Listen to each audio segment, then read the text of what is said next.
What's up, friends? My name's Aaron Ciotti. Everybody calls me Ciotti. Welcome to Thrashing Thursday. We're going to fix all the things. That was my one Cinesplore on Brother Hobby 2004's with a session on it. No stabilization, no nothing. 4S 850. Pretty good runtime. 3.5 minutes, almost 4 minutes runtime. And yeah, doing some freestyling. Kind of fun. Interesting to fly a Cinewhoop in a really aggressive sort of way like that. Zero Fox was first in the chat. LCVFPV, Moto Ref, Riot 9, Halfboard, Dauntless FPV, Mavic Havoc, Drone Pilot, B-Man, CMYK FPV in the house, Finn FPV, Mustang Pilot 1. I haven't seen you in a while, brother. How are you? And Adrian Brown 89. I think I got everybody. What's up, friends? Drone Pilot tagging me and saying, hey, B-Man tagging me and saying, what's up? And CMYK tagging me saying Thursday already. If you'd like to talk directly to me, all you need to do is type my name. Type CiottiFPV. You can put an at in front of it, but you don't have to. And it'll light up in orange. You can do that with anybody if you want to talk to anybody directly. just type their name. This is my full-time gig, so if you go to CiottiFPV.com, there's a million ways that you can support me. The best way that you can support me is by clicking the Patreon button and jumping onto the Patreon. You're going to get daily email notifications, Discord notifications, and Facebook notifications when I stream, and I do stream every single day for patrons. Usually what I'll do is about an hour, 30 minutes to an hour of public streaming, and then we chop that off and we do like a little after party with the patrons for another hour or 2 or 3 or 4. So yeah, if you want more skinny guy, it's going to cost you $3 a month. Jump on over to the Patreon and you can join. Bunch of other stuff going on here. Over on Etsy, I've got some really cool stickers and hardware. Over on Fiverr, I'm doing flight instruction, helping you fly a little bit better. Video editing, tuning, build planning, all kinds of good stuff going on over on Fiverr. Teespring, we've got some cool t-shirts and hoodies and mugs and whatnot. Over on FPV Exchange, I've got a whole bunch of stuff for sale. And you should just be using FPV Exchange because it's a fantastic website. And then I've got a whole bunch of affiliate links. If you or anybody you know are doing orders on FPV Cycle, Amazon, Get FPV, Oh My God, FPV Crate, Banggood, or a couple others here, you can just click my affiliate link. It'll take you to a random product. Let's see what the Get FPV one is. Get FPV one goes to a Crossfire Nano RX. You don't have to buy this Crossfire Nano. You can just buy anything. Buried up in here is my super secret code, and when you complete your order, I will get 1 to 6% of that order for nothing. You can still use a coupon code, you can still get free shipping, there's no reason not to do it. Maybe even replace your bookmarks with my affiliate links, and that way you don't have to try to remember, because I can't remember. Here's FPV Exchange. Look at all this good stuff. FPV Exchange is linked up to Etsy. These are all my stickers and a bunch of my hardware on Etsy. But then I am selling some stuff specifically on FPV Exchange. A couple of Schizo shirts here, a couple of 3B Hobby 2306 motors. It's even linked up to my Fiverr page with some of the cool stuff that I'm doing over there. These stick ends. So yeah, you can support me if you'd like me to keep going. If not, I will die a slow death. What's up, Blitz FPV? I figured out what was going on with the Tiny Whoop last night. When I was holding down the button on the receiver, I was screwing up the receiver. So I got it figured out, but it's looking like these goddamn adapters that I took 4+ hours to make are adding too much resistance. It seems to fly, but it doesn't really fly all that well. So, yeah, not super thrilled about that. I think I'm just going to put these away until Whoop Wednesday of next week, and then we'll dive back in. And I just threw this one together real quick with the adapters, and it's acting kind of funky. So yeah, I don't know. Let me just move this camera down a little bit.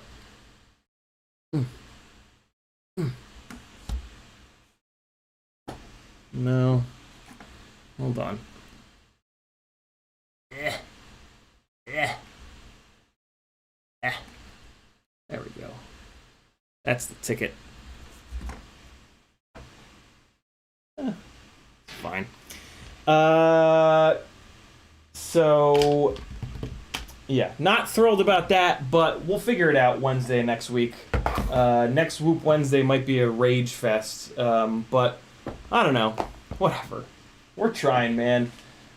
I'm trying to figure this whole FPV thing out, one pain in the ass rig at a time.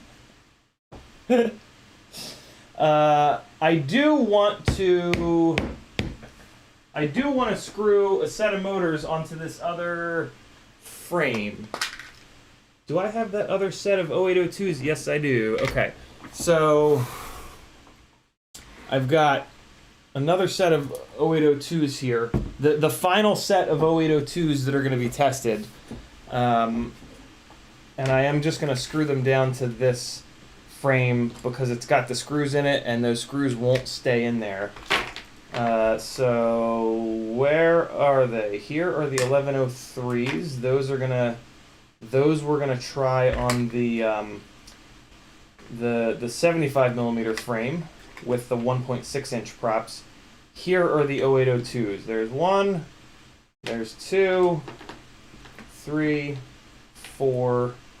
This is another 1103, and these are these stupid 1106s that I don't know what to do with because they're too low of a KV. You would need to really run those on 3S, which is, I mean, it is what it is. Maybe I'll find a rig for those. We'll see. How you bastards doing in the chat? Anybody building anything? Anybody maidening anything?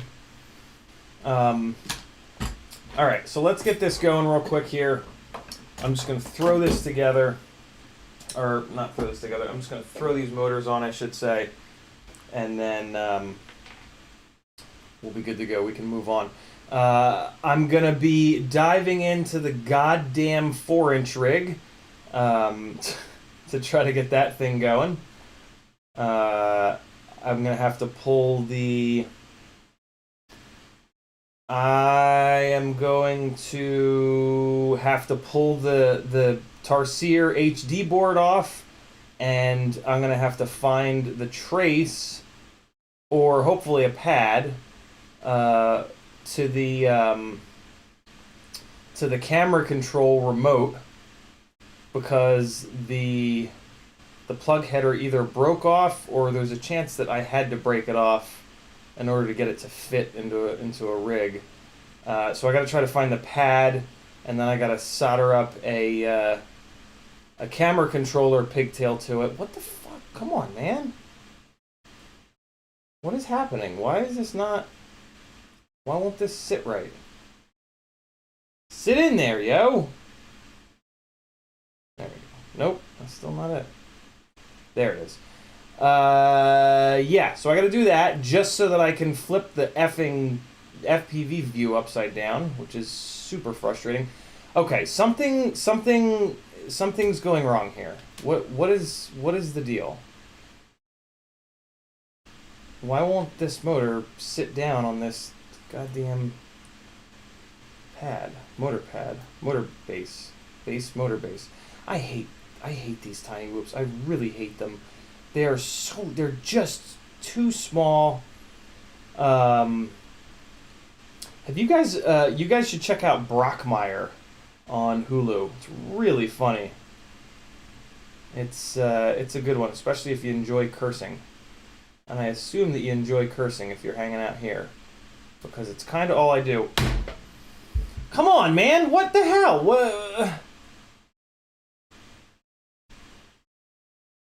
What is going on with this? Fuck.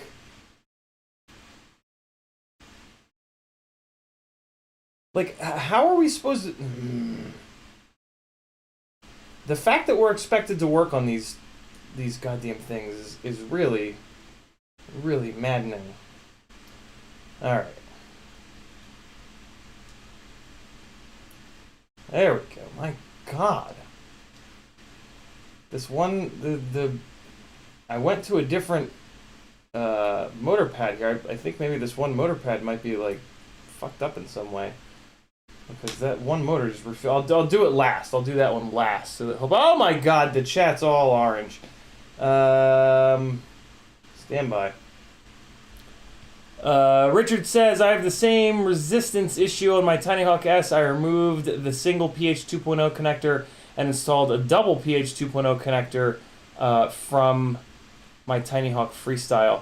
So, Richard, are you saying that you went from 1S to 2S?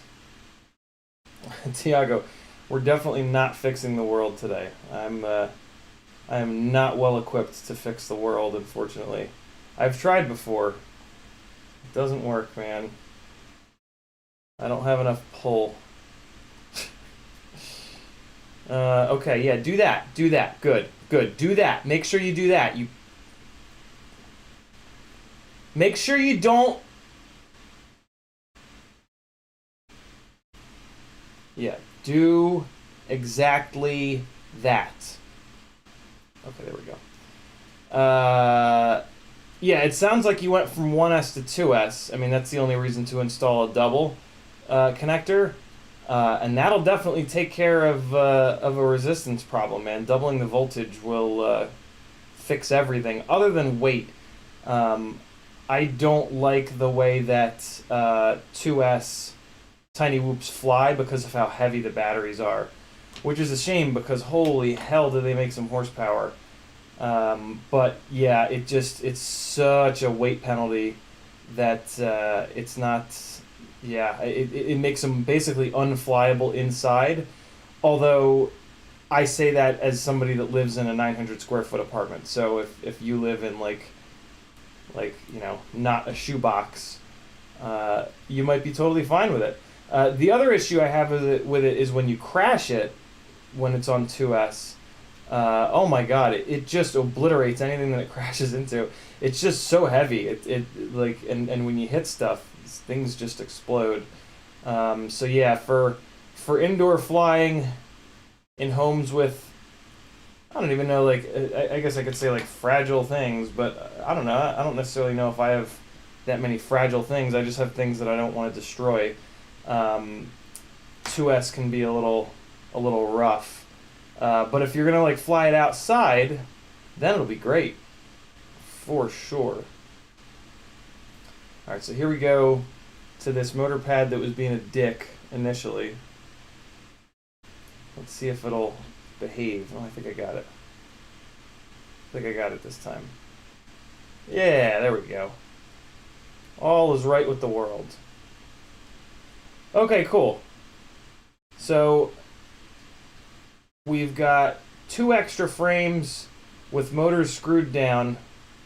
So either on Whoop Wednesday, or there's a chance we'll dive back into this tomorrow, or maybe Tuesday. I don't know. Probably Whoop Wednesday though, because I'm pretty burned out after 4 hours of making these goddamn. What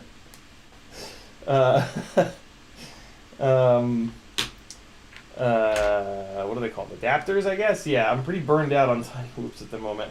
So I'm going to just put these over here, and then we'll revisit them next week, I think. And figure out what the hell is going on. Why is it misbehaving, is the question. Let me take the Insta360 Go off of the only working one. The other thing that I realized, I hooked them both up. I thought maybe it was a BL Heli issue, and I hooked them both up to, and I went into BL Heli, and my existing one is on YH10, which I can't find a record of anywhere. I can't find YH10 anywhere. So there could be a little bit of BL Heli weirdness going on. These two new ones are on SH40, I think it is, which is a drastically different gate timing. So I don't know what the hell's going on there. It seems a little odd.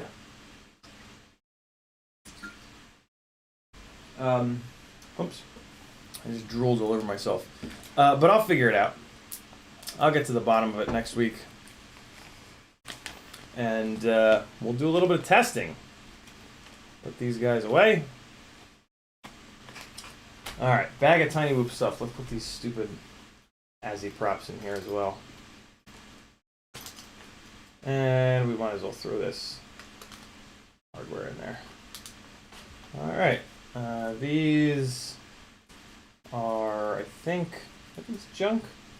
I think these are Tiny Whoop related. Okay, so let's dive back into this effing 4-inch rig and get this thing. All I gotta do is that one thing, and then I'll be able to get that back up in the air, which will be really cool. Get it up in the air in the first place. I can't really fly with an FPV view that's upside down, unfortunately. I'm good, but I'm not that good. FinFPV just spent 2 hours getting smart audio to work. What on earth? How did it take that long? David Fowles rebuilding a Squirt V2 again. David, if you want to go to something lighter weight that I've had really good luck with, the FPV Cycle Cinesplorer is super awesome. That's what I was flying during the opening here of this stream. Key Litho just finished a 5-inch with a custom frame he designed. Very cool. Sly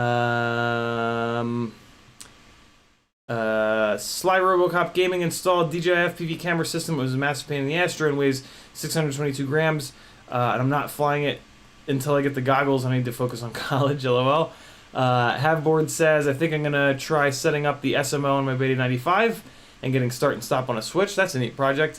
Richard says, going to wait till tomorrow to replace my flight controller that I broke the USB on. Todd Stafford says, you know perfectly well what to do with those motors. It's called FPV Exchange. Yeah, it's true. Tiago Ramos says, changing the world one tiny whoop at a time. Brian Ladmiraw says, building up FPV Cycle ultralight 5-inch frame as we speak. Definitely an interesting frame. A bit difficult to figure out with zero information other than no larger than 2004 motors.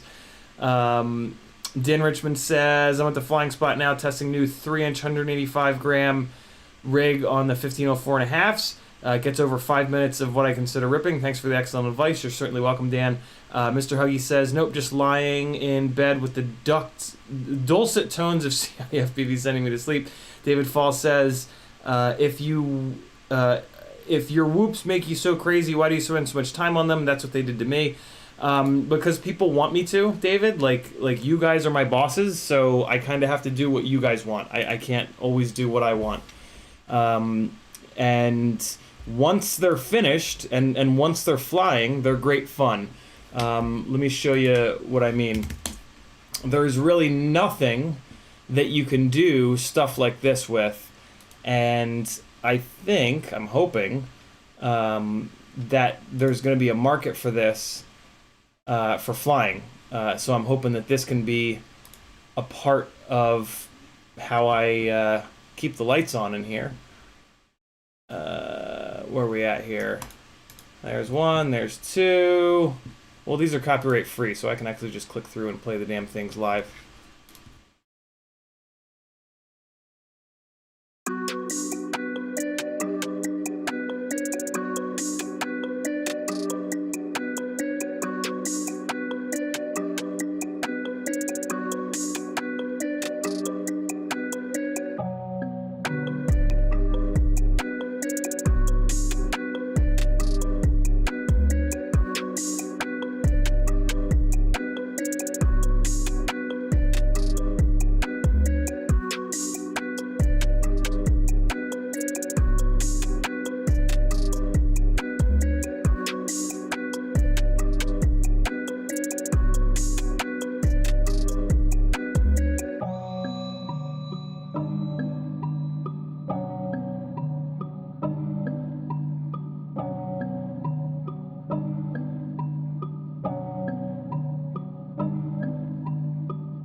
So there's that, and then here's the other one.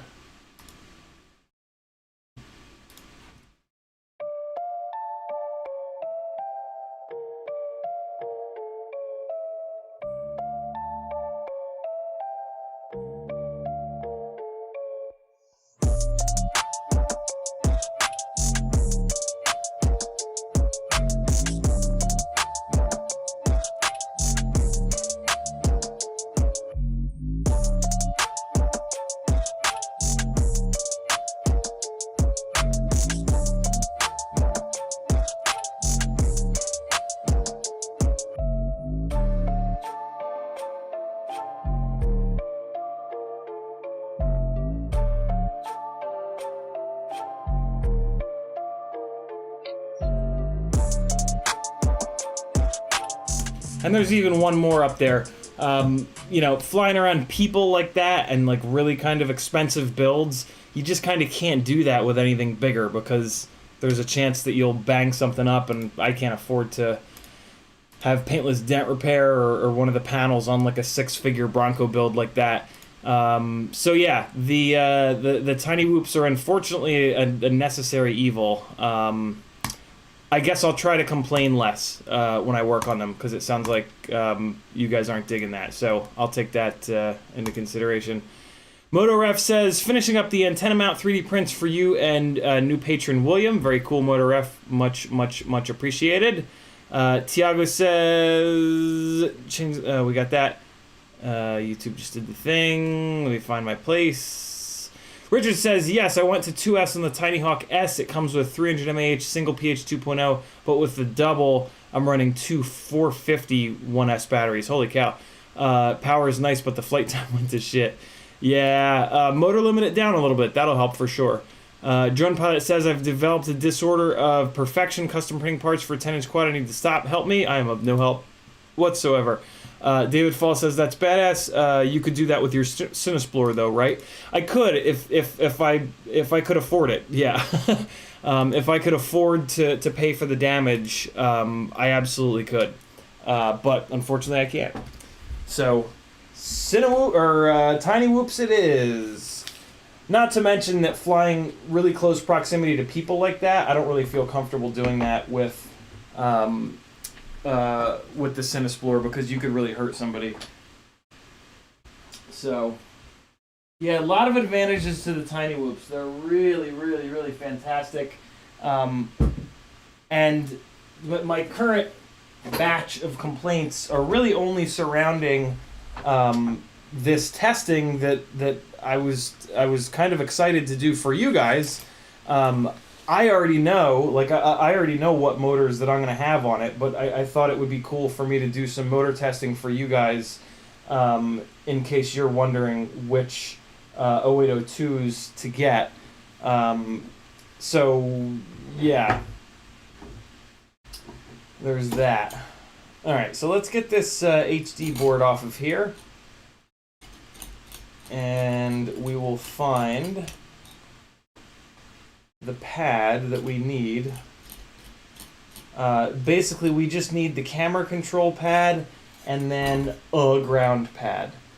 And I should have... Man, this pisses me off. It took me forever to get these... to get this stack mounted properly. But it's kind of the name of the game with micros, man. They're a bitch to build. But it's kind of my thing. And I gotta stick with my thing because I'm not a good enough pilot to hang with all of the other successful full-time FPV folks. That's also, I mean, that's the other big reason is that my niche has always been micros, and really always will be micros. It's the one thing that that I can sort of offer that other people kind of can't. And yeah, I gotta just sort of stay with. I gotta sort of stay with that, whether I like it or not, because it's kind of just my thing. Unless I just get a project management job again and just bring this back to being part-time for fun only. But I know a lot of folks don't want me to do that, so I am head down, charging full speed ahead with this as a career, doing what I got to do to make it work. So I need to look up the wiring diagram on this thing, I think. Let's see here. Tarsier V1 wiring. What do you got for me? Google. Anything? Something? Something? Abraham says we come for the complaining / ranting. Speak your mind, bro. You know I will. You know I always do. Oh, looks like I missed a whole bunch of chat. FinFPV says, after frying and swapping out a VTX, the UART I was using decided it was done being the smart audio. Obviously the last thing I thought to check, of course. Rawpick says, looking for a 4S 850 to 1100 mAh LiPo. Heard tattoo R lines are good, but lose performance rather soon. How many amps would you max pull out of a 4S 850 mAh R line? Any recommendations? R lines don't lose performance until you start mistreating them. So if if you don't over discharge your batteries, raw picks, R lines are going to be your best bet. If you commonly over discharge your batteries and fly them down below 3.5 volts per cell, yeah, R lines are not going to last as long as some of the heavier batteries. I'm a huge fan of the R lines though because of their weight. And like, yeah, if I over discharge them, it's just kind of like, well, that's my fault. I can't really blame the battery for that. I would rather have a battery that's got the most possible performance, and then just try to sort of force myself to not be a jackass and land when I should. All right, so it's this menu. It's this menu pin here. So that is pad number 11. And pad number 11 is 1, 2, 3, 4 in. And it's right next to number 10. What's number 10? 10 is video. Okay, so it's right next to video. Oh, and then there's a ground next to it as well. Happy days are here again. All right, this is gonna be easy because that means it's just that very next pad there and then that very next pad there, which are very small and very close together, but I've been soldering forever, and I should be able to do it. Scott Gillen says, can you give a shout out to Remy Tim for printing the antenna and other stuff for me? Yeah, Daniel, good looking out, brother. I haven't seen him in here yet, but Daniel and I are really good friends, so shout out to Remy Tim. Brian Ladmiral says, so yeah, Bob sent me this prototype with only half the required M2 hardware and no antenna mount. I'm in Fusion 360 designing a mount from referencing flashes on his video. MotoRef says, so what industry were you a project manager in? Just curious. I never stayed in the same industry, MotoRef. I moved from like manufacturing to healthcare to SEO to furniture. Yeah, I was never able to stay in the same industry, just in the same sort of project management role. Drone Pilot says, so I decided to fly 3-inch indoors, printed guards, TPU soft edges. Said to ex-girlfriend, it's safe now, then it dragged into the blades so much. Oh, God. That's not going well. Hanging for edges, cursing at me, dangling like an angry dog hanging on. That's not... I can't imagine that. I've only ever done that with a little 65 millimeter 1.2 inch propped whoop. Keylitho says, please rate this build. I rate it 10 out of 10. There's no build to rate, but I still rate it 10 out of 10 because I'm a nice guy. Abraham says, in my experience, if you take good care of your batteries and you want the absolute best latest flight times, it's got to be Rebel. Now, that's interesting. I didn't even know that Rebel was still making stuff. They were around like 3-4 years ago, but then they disappeared. Interesting. Adrian Brown 89 says, what microphones do you use on the Tramp VTXs on the Glide? I have like one of each, Adrian. I have a Rush mic. I have a Flywoo mic. And then I have some other one. And they're all equally awful. They're terrible, but they're nice to have. So I do recommend them. But there's no reason to get one over the other. They're all absolutely useless. Not useless. Useless is not the right word. They're all just terrible. They're just terrible quality microphones. Most of the audio that you get is... But if you fly your quad far enough away that you can no longer hear it, having the microphone on there is a really big deal, and it really helps you fly better. So yeah, don't worry about which one to get. Buy whichever one is in stock at your favorite reseller, and yeah, you'll be good to go. So let me just get this HD board in a spot where it's not going to be all flopping around and shit. I don't know why it keeps doing this. There's something like pulling on it. There we go. Okay, now it's not going to move around. Cool. So I need... who's this made by? Cadix?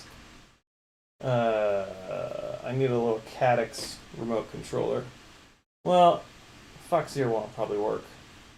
I'm actually gonna solder this on here and like leave it permanently.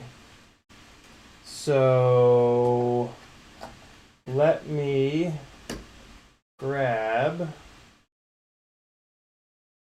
Yeah, I'll just use this. It's fine. So I don't really need much cable length.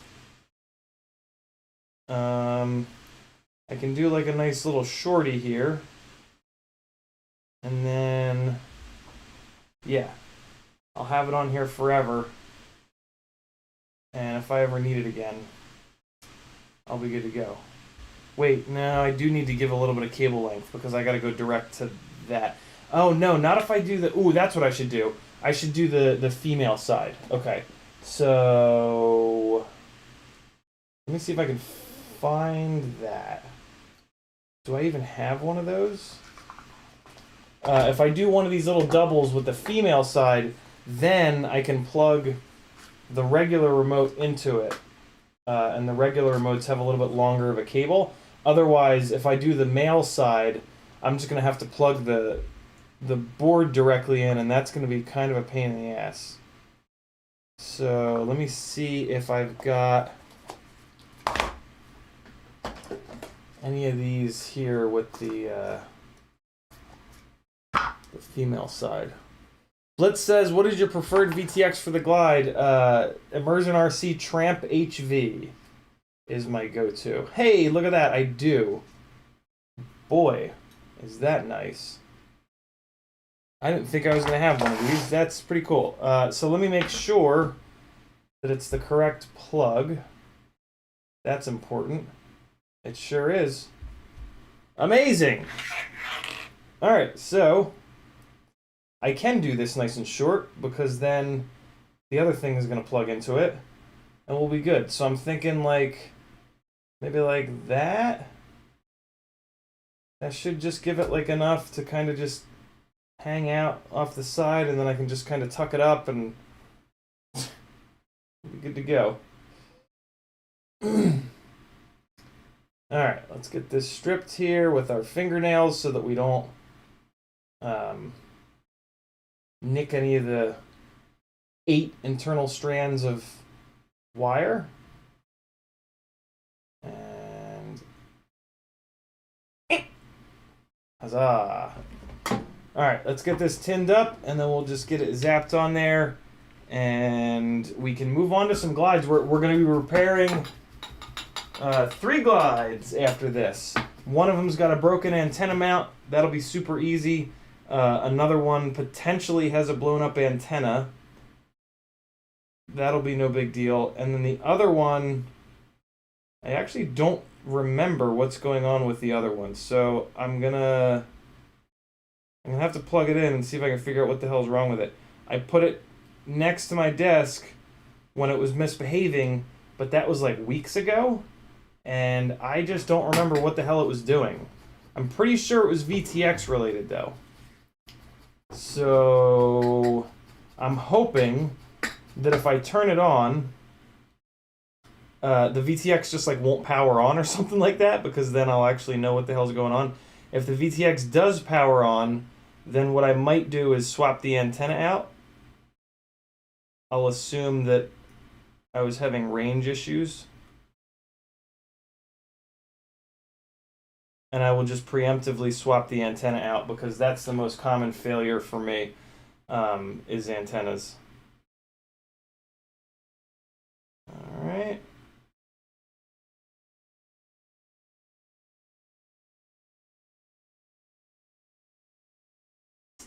Wow.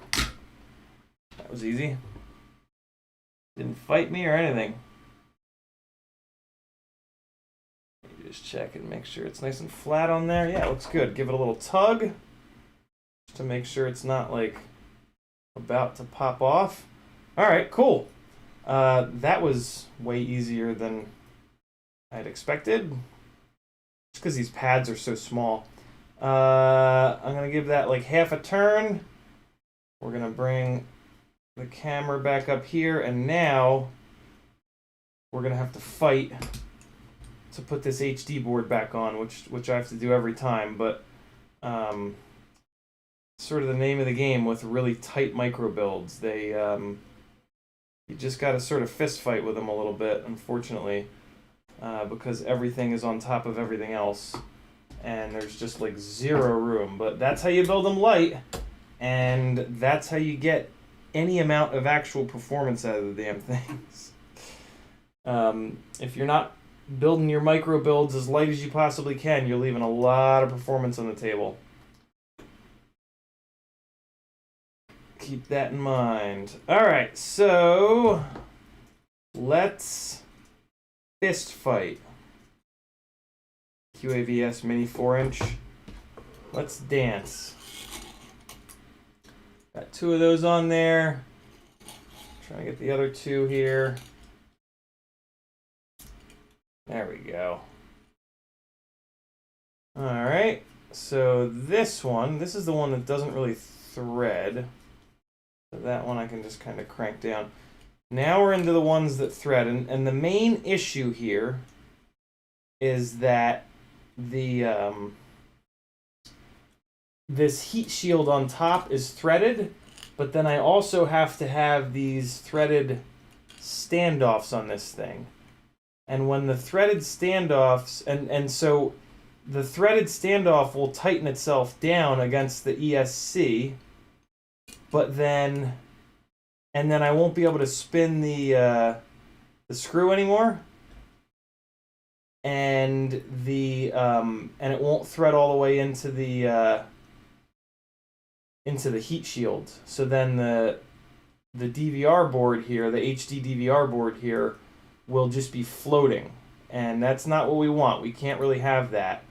Everybody needs to be happy. Everybody needs to be tightened down in order for this thing to be durable during crashes.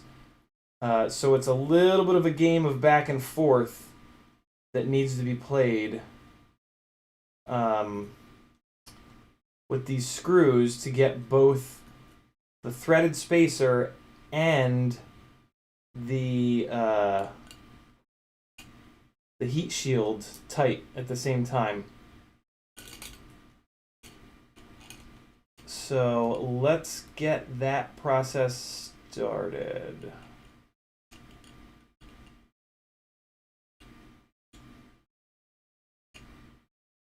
So yeah, I'm already running into issues with this rear one. I need the threaded standoff to drop down farther and tighten itself down on the ESC. If the ESC is tight but the HD board is not, I'm happy. It really can't be the other way around. The ESC absolutely needs to be cranked down nice and tight. It cannot be bouncing around, wobbling around, jiggling. Alright, so I'm just hand tightening these spacers down to the ESC, and then hopefully what I want to see is that when I start tightening the screw through the bottom plate, what I want to see is the spacer stop spinning. Because when the spacer stops spinning, that means the screw is pulling the spacer down into the ESC. The problem typically arises that once that happens, it tightens down so hard that the screw will stop spinning. And if the DVR board has not been tightened down enough at that point, that's an issue. So it's just a little bit of a dance here. Let's see how it goes. So I got all the spacers tightened down.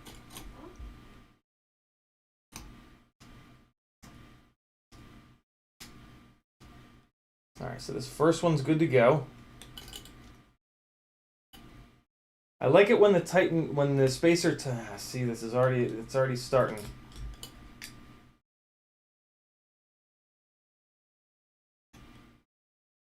And yeah, I can't just keep cranking on the screw because I'll strip the top of the board out. So I gotta be a little careful here.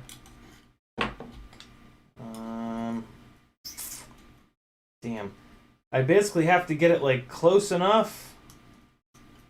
And then, ooh, this one's good. This one turned out really good. This one is where it needs to be. All right, terrific. Now these are the ones that were fighting me last time, so let's see what happens here. Yes, yes, yes, yes. Beautiful.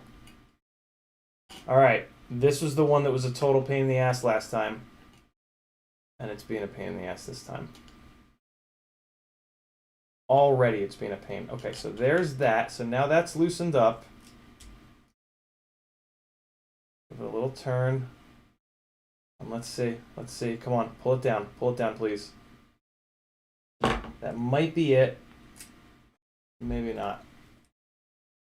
Stab myself right in the forehead. Nope. That ain't it.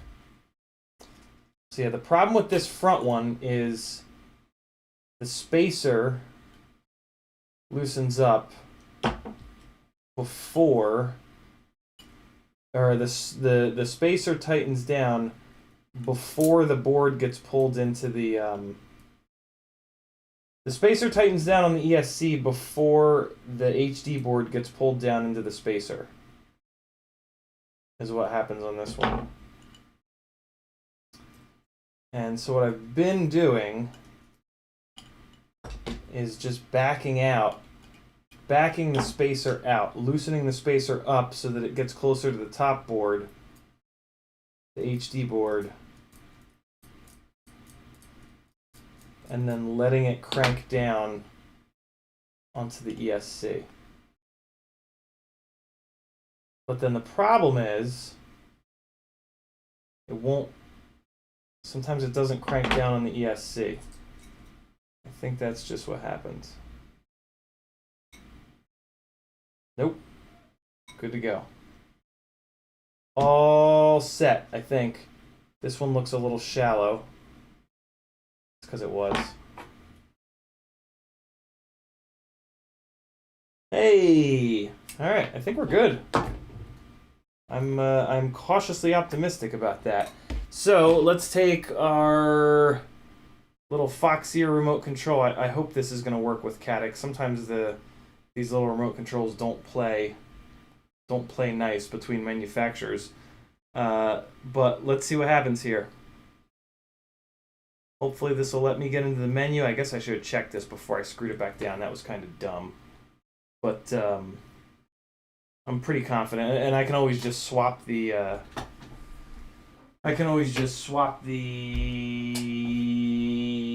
pins. I need goggles to see the menu, and I need a battery. Both of which I have. Did I miss anything in the chat? DJ CJX says, what site gives you 6% back? I'm in the market for some components. Get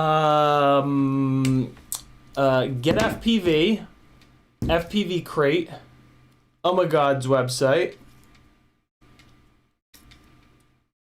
and FPV Cycle. I think those are all of the 6% affiliate link websites.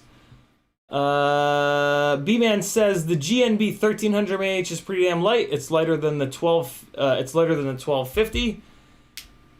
That it being lighter than the 1250 typically will mean that it's an older chemistry, but with 6S that's kind of fine. It's not that big of a deal. B-Man also says those NFG Talons you recommended are nice. 1300 mAh, wanted to get more, but they're sold out everywhere. That sucks. Yeah, people find out the good stuff and they buy all of it. Gotta be fast. What's up, Chopper Girl? How are you? Adrian Brown says, thanks for the mic reply on the glides. Figured they're all rubbish, but it's good to know they're all the same. They're all about the same rubbish. Yeah, they all have the exact same stupid little silver microphone on them. Like the PCBs are all different shapes, but the actual chips and this garbage little silver microphone thing is identical on all of them. So they're really nice to have, and I have them on all but one of my rigs. Because when I go fly drift events, the 350Zs and the 370Zs, and then all of the LS1 swapped stuff are so goddamn loud that you can't hear you can't get any feedback, any audio feedback from your rig. And when you can't hear your rig, what happens is your throttle control goes to hell, because you add a little bit of throttle, and in the goggles, when you add a little bit of throttle, almost nothing happens. So you tend to then add a little bit more throttle, and then that's too much throttle. There's something about adding a little bit of throttle and hearing a reaction that just makes you fly better. Like, it just makes your elevation control a lot better. I know it sounds weird, but it's absolutely true. When I started flying with audio at these drift events, I stopped bouncing around. You can always tell when you're fucking up on the throttle when you bounce around. When you, especially like at the bottom of the dive, like you come down to a bottom of a dive, and instead of just slamming down on the deck and just traveling like that, you come down and then you bounce up, and then you'll like kind of do this. I despise the way that bounce looks, so I do as much as I possibly can to avoid that. So yeah. MotorF says, what's the difference between Apex HD frame and the Prototype 5 frame? I can't find the picture features of the Prototype 5 online. The Apex is probably going to be heavier. It's double the price. It's got vertical carbon for the to hold the camera. Yeah, that's about it. If you're looking at those two, I'm guessing you've got an air unit, MotorF. I would do the Prototype 5, to be honest. I mean, it's half as much money, and the arms are going to be half as expensive. So that means a lot to me. Tuner Taxi says, when you do set up SharkBite, definitely do the patch antenna mod. Yeah, I saw that. The patch antenna mod post is where I read about the 30x30 VTX that's coming. So yeah, we'll see. I don't know. I don't really fly the Cinesplorer. I don't really understand the need to have like long range capabilities on Cinesplorers, because they go so slow that like it would take you like a half an hour to get to the point where it was long range. But that is a neat looking mod. I'm really hoping that SharkBite is good. If SharkBite is good, I'll go way down the rabbit hole with it to get it working well. But I don't know. I hear very mixed reviews. Hold on, guys. I got a fingernail situation here that needs to get taken care of immediately. FinFPV says, wait, what's the patch antenna mod? Basically, in the SharkBite goggle piece, these are patch antennas, and they're pretty low gain patch antennas. You can pop them off, and there's UFL ports behind them, and you can put your own patch antenna on there. So you can put like a higher gain patch antenna on. So yeah, if that 30x30 VTX is good on the Glide, that would be much more of a reason to change out the patch antennas. But for the Cinesplorer, which is going to be the initial build, it's probably I won't have any problem with the lower gain, wider coverage patch antennas. I actually kind of like lower gain, wider coverage patch antennas because I don't fly super far away. And it's when it comes off of the Omni and onto the patch antenna, you always get a really nice bump in signal quality. So I like the idea of having a wider patch antenna. 4 Eyes FPV says, suggestion 4-inch long-range motor analog. I don't really know much about long-range 4 Eyes, but the majority of the 4-inch long-range bind and flies are on 1404s.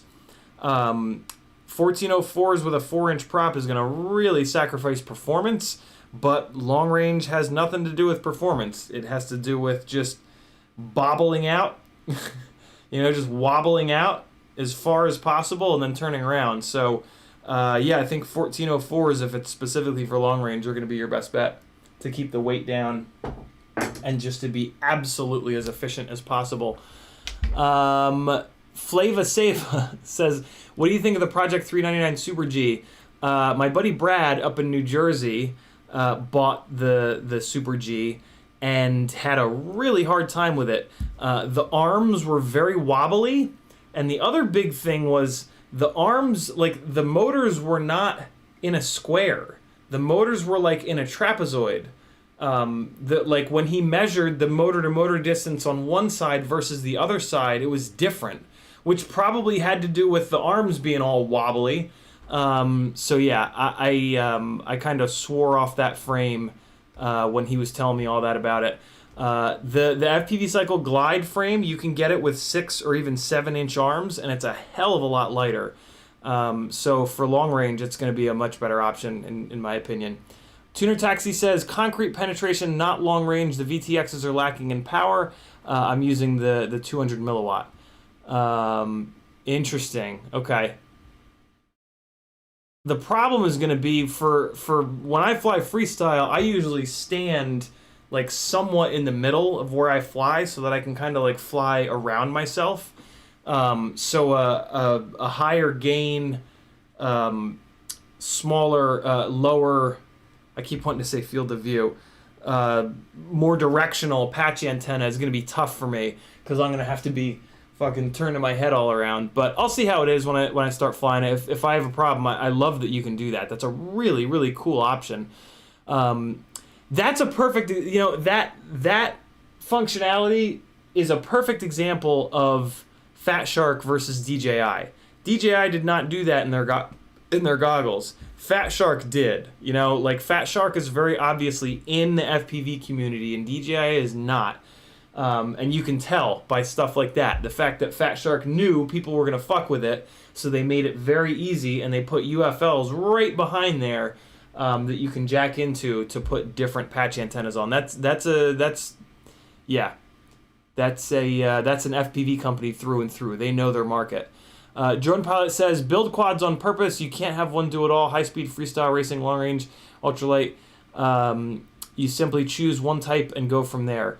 What were we talking about that led into that, Drone Pilot, out of curiosity? Mr. Huggy says, in an earlier mailing, Fat Shark showed a SharkBite 20x20 board. Yeah, they have a 20x20 board. Unfortunately, it's a double stack and they are pinned together. So it's not going to be all that fragile. It's not going to be all that durable. That's why I'm going to put it into a Cinesplore that's only going to go 5 miles an hour and can't really generate a ton of shock force or abuse. Jordan Pilot says, I use 1504 for my long range, lowest KV, swing, highest pitch gives most efficiency. Certainly does. License to Drive says, what antenna are you tending to put on the quad for SharkBite? I'm getting good results with the Foxy or Lollipop UFL, but it's poorly made and it breaks internally too easily. I think I have an Axie that I threw in the box, which is just basically a true RC singularity. License to Drive says, so today I received some even smaller Sigma RHCP antennas, only 10.5 millimeters in diameter. That's pretty cool. The only thing I worry about the small, a single 20x20. No shit, Mr. Huggy. That's what I'm talking about. The only thing I worry about, License, with those really small antenna heads, I talked to Hugo about this not too long ago. Hugo being the main man over at True RC. The smaller the head on the antenna, on the CP antenna gets, the more, the less leeway you have on the tuning. So like basically as these heads get smaller and smaller and smaller, they're going to become more fragile, because if you knock one of the PCBs in there off by like 0.0001 millimeter, since it's so small, that's going to kill the tune of the antenna. So that's why Hugo had suggested to me the OCP antennas, which look like this, because it's a bigger head. and because of the fact that it's a bigger head, it's actually more durable. It's just inherently more durable. And I crash a lot, so that's a big deal to me. But other than that, yeah, the small-headed antennas are awesome. I love them from a packaging standpoint. All right, so let's get this FPV cam flipped back right side up. Hopefully this works. I'm gonna hit that. Oh, it does. Oh, yes, it does. Oh, no, it doesn't. Well, the up arrow works, so that's good. Video setting, I bet you it's in there. Oh, yes. Vertical vertical inverted. Hey! We're right side up. Oh, my God. I can't believe what I had to do to fucking get that to work. Oh, my God. Happy days are here again, boys and girls. So I can fly this thing. Let me guess. It's dark out. Yep, it's dark out. I'll fly it tomorrow. White balance, auto exposure. I'm assuming that this shit is all set properly. Oh my God, the world is right side up. I never thought that would be such a big deal. Cool. 4-inch QAVS Mini is ready to go. Finally. And it'll probably get given away. I have a feeling this is going to be the $10 tier giveaway quad a week and a half from now, because like I was talking about during the builds, I just don't, other than long range, I just don't think that 4-inch has a use at the moment, and I don't keep rigs that are just cool looking. I only keep rigs that are going to do a job, that have, like, you know, that are like a tool for a specific type of flying. So yeah, if you're interested in winning this 4-inch rig, now's a good time to join the $10 tier or the $30 tier over on Patreon. Link at CiottiFPV.com. Or not, it's up to you. Do whatever you want. Don't let me tell you what to do. Live your life. Okay. Oh man, fantastic. This has been a, I was hoping this would be a quick build, but there is no such thing as a quick build when it comes to micros. So let's put the camera plates back on. We're going to put the top plate back on, and we're going to be good to go.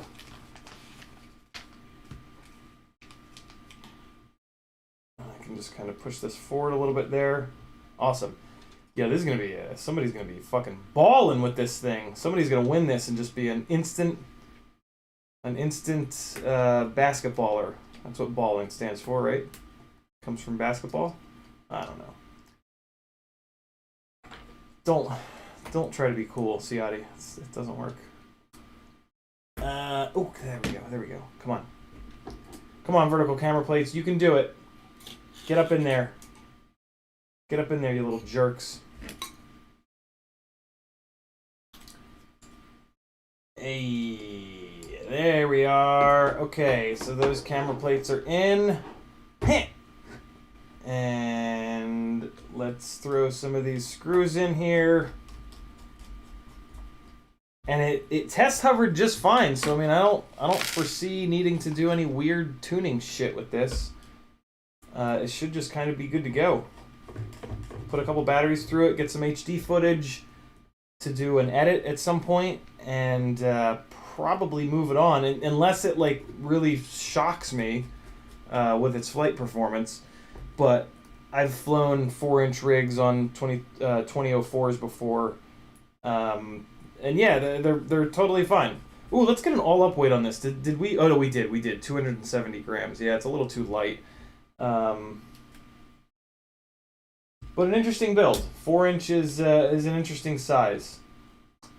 It flies like something that's a little bit bigger than 3-inch, but a little bit smaller than 5-inch.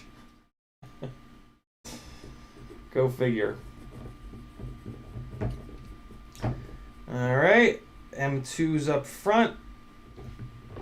Come on, let go.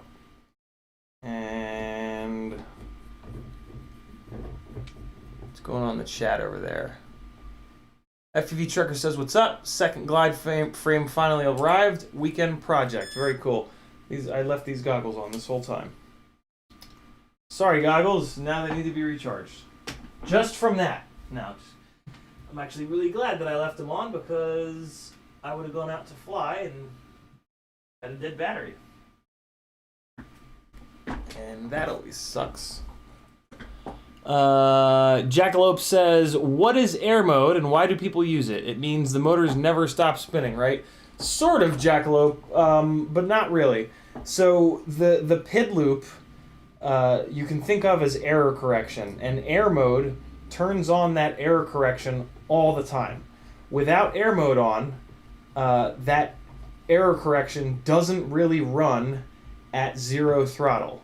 So at 0 throttle, the motors will keep spinning, but the error correction won't be running to correct error.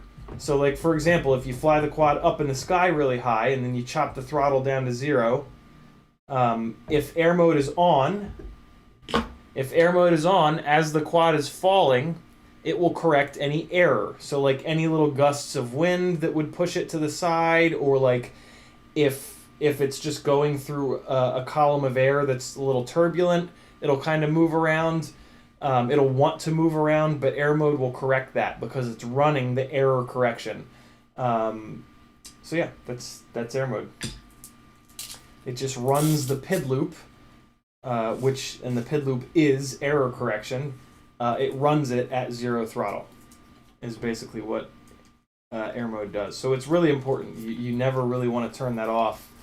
The only time that you would maybe want to turn air mode off is when you're going to perch on something and like land on something, because if you like land a little bit hard, the error correction will see that as error and it'll try to fix it, and it'll bounce up. Whereas if you don't have air mode on and you land a little bit hard, it'll just plop on the ground. It won't. It's called air mode bounce. So if you don't want air mode bounce, if you can't land nice and soft on something, you can put air mode on a switch and turn air mode off when you're landing on something. I would recommend just landing softer though. That's a better way to fix that issue. But if you have a free switch, you can have a switch position where air mode is off.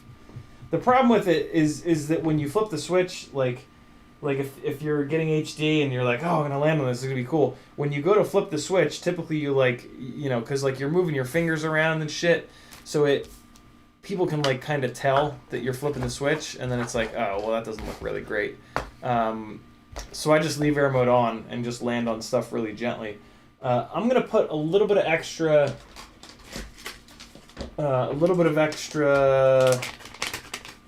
grip on here, and I'm gonna put it on these little side pieces just to hold this battery extra flat. Hold on. How long is that? That's like that long versus that long. Yeah. So we're gonna go and just cut a couple little pieces here. This thing is gonna be fully pimped out for whoever wins it, or for me. You never know. I might keep it. Never know. Probably not though. Yeah. All right, and then and yeah. Okay. How much do I need? Just that much. That'll be fine. All right, chop it and chop it. Yeah. All right, cool. Get out of there. Okay, I noticed last time I put the battery on that the battery was kind of tilting itself forward, and these little guys will eliminate that problem. So I'm just going to put these little fellas right here, and the other one's going to go on the other side. Did any of you guys check out the league? I'm just gonna keep asking until you fuckers check it out. I recommended that you guys that don't watch the league check out the league not too long ago,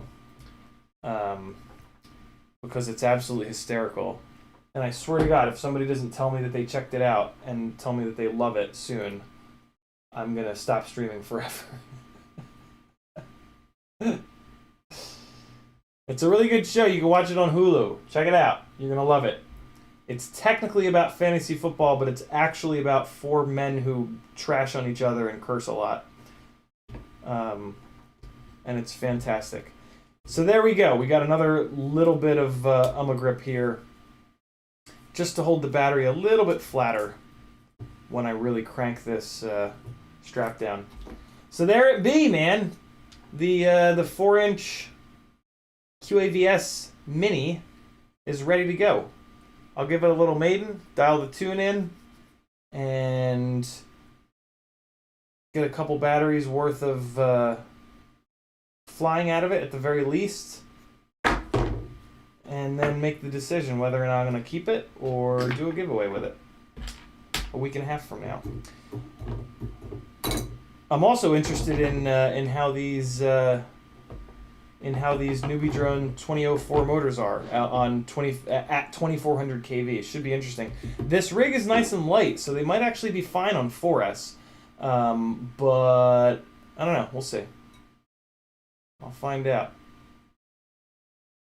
Man, this thing is fucking clean. This is a really clean build.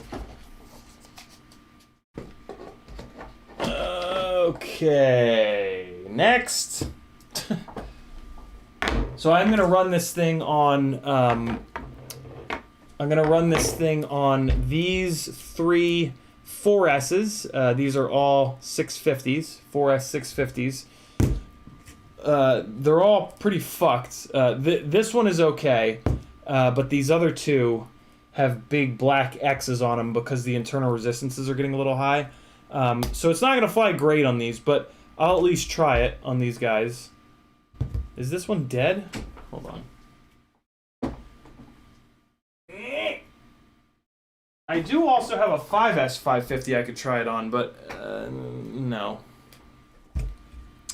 Do I need to charge this one? 15 total? Yeah, it's too low. 375. Okay. So I got to charge that one. How about this little fella? This guy's fully charged. What's up, Speedy Turtle? This one's fully charged. Cool. So yeah, I'm running on these. Got to charge this one. And then I've also got these guys. Two of these 6S 450 Talon FAFs. And two of these 6S 550 GNBs. These are going to be a lot, but I'll just motor limit it down. I think I already did. Motor limit it down. So yeah, these will be a lot, but we'll see how it is. In theory, it won't catch on fire immediately, at least. Drone Pilot says, join the $41 tier and get into all the drawings, all the videos, and all the info, everything. Did you? I think you joined that tier, right? Drone Pilot, much appreciated, brother. Z is in the house. What's up, Mr. Carizales? Jackalope says, so without air mode on, any changes to PIDs are useless. No, Jackalope, not at all. Air mode it's only what I said, only at 0 throttle. The error correction is active all the rest of the time, except for at 0 throttle without air mode on. And then when you turn air mode on, the error correction is on at 0 throttle, as well as all the rest of the time. Riot9 says, I watched the league and I have a mental erection. LOL. There you go. You liked it, right, Riot9? It's hysterical. And there's a lot of it. There's a lot of seasons. Alpha Sauce says, did a 2-day binge in the entire series as per your recommendation. Loved it, laughed my ass off. See, I told you guys, it's really good. Those guys are dicks to each other. Love it. Yeah, that's so good. Z says, let me know what you think of the Newbie Drone 2004s. They follow the rest of my flow aesthetic. Z, I've already test hovered them, and they don't get hot, and they don't cause issues on a kind of aggressive tune. So like I'm already kind of sold on them. They're nice and smooth. They're not notchy, and they're crazy cheap. So yeah, they're going to be good. 2400 kV is a little low. So if you're thinking about putting them on a 4-inch rig, 5S will definitely be fine with them. 6S will definitely be fine. 4S, that's what I'll be able to give you some feedback on. Applesauce says Shiva Kamini Soma Kanda Kram. And that's all I have to say about that. All the league people will know. Learn to say that. It'll impress your friends. Shiva Komina Soma Kanda Kram. Shiva Komini Soma. Oh God. Shiva Komini Soma Kanda Kram. If you don't get it, go watch the league. You'll thank me. Where can I put this to remind myself to fly the damn thing? Because I really want to make sure I don't forget to fly this tomorrow. Let me put it right here. Right here on the floor. No, that's a terrible idea. Shiva Kamini Soma Kanda Kram. Where can I put this, man? It is such a fucking mess in here. I need to do something about this room, man. Actually, I just need to bang out a bunch of these other builds. That should clean it up in here quite a bit. I'll put it right here. No, it's too cluttered there. I won't see it if it's there. I'm gonna put it on the floor. I'm gonna put it right here. Shiva Kamini Soma Kanda Kram.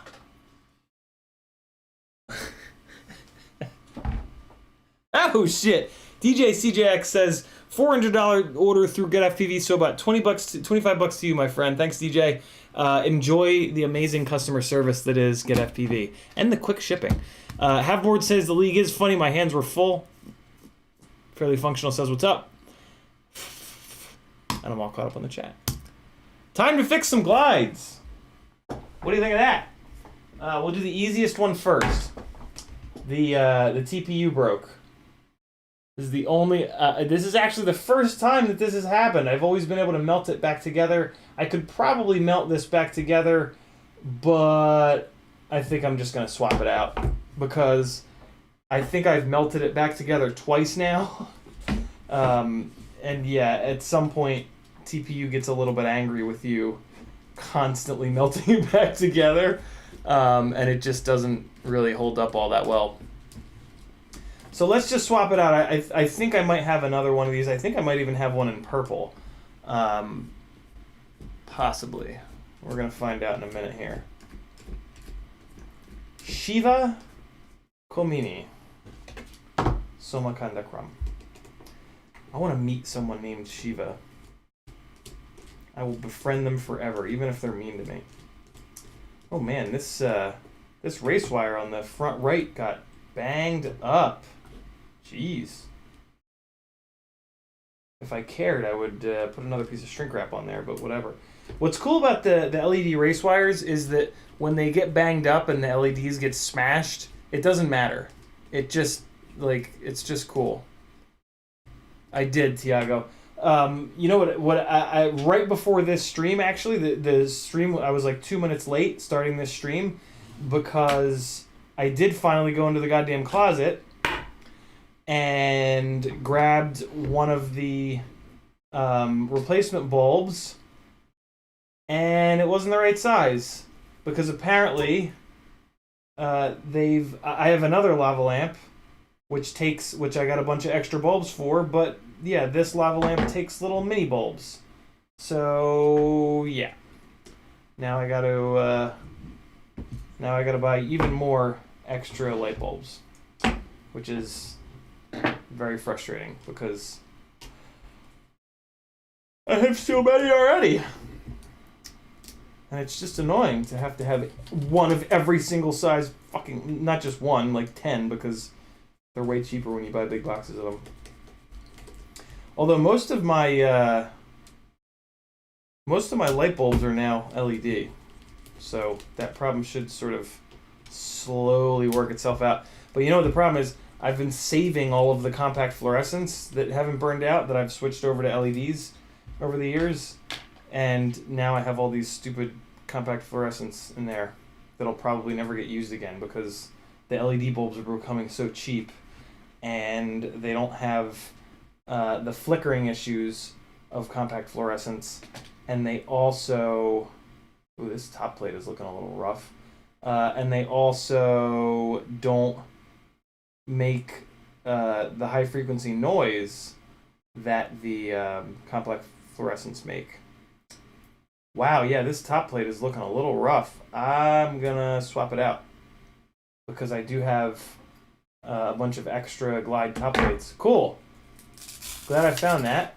That could have... it's always annoying when the top plate breaks on the glide because if it breaks just wrong, it can actually come down and smash the flight controller. It doesn't usually do that, but it can, which is scary. I'm gonna have to get that UMA grip back out. Where'd that go? Where the hell did that go? There it is. All right. Oh, and I'm gonna have to get the file out as well. We got some work to do on this glide. I thought this was just gonna be a simple antenna swap. Okay.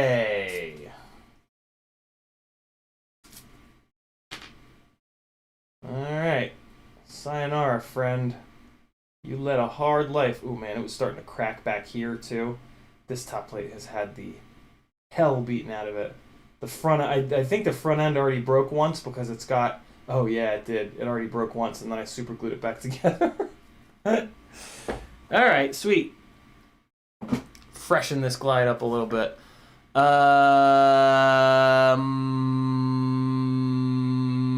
Tiago said... Oh, wait, no, we got that. Eternity says, what light do you use for your table? Eternity, I gotta tell you, man, you need to get you one of these. This is... So you can either get an architect light, or you can get one of these. I don't find this magnifying thing to be worth it, because it's only a 2x magnification. So like if I just move my face closer to the thing that I'm needing to look at, so it's better. So I never use this. I always leave this closed, and I just use this thing as a light source.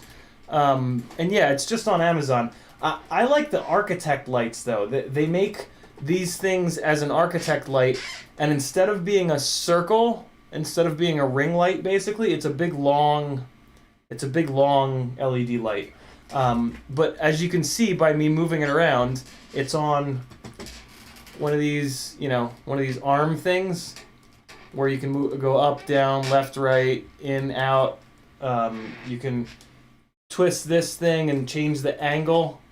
But yeah, get one of these. This is one of the best things. Oh, here you can see it over here. This is one of the best things that I've ever got for the workshop area here, because like I can move this down nice and close. It doesn't work because of the camera. Like I don't typically move it down close when I'm streaming because then you guys can't see anything. But like if I'm working on something without the stream on, I'll bring this fucker down nice and low like this, and man, the quality of light is just fantastic. It really makes working on stuff a lot easier. Yeah, treat yourself and get you one of these. They are kind of indispensable, in my opinion. Is this thing broken? Man, I hope not. Oh, that could be... one of these rigs kind of wigged out on me. And the flight controller reset. And that might be this one. That might have been this one. So let me do this. Let me put a little bit of this fast drying, whatever the hell it is, UV light glue on this guy.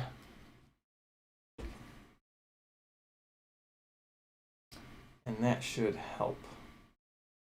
The only problem with these little waffle caps is you got to be careful. Eventually they can break.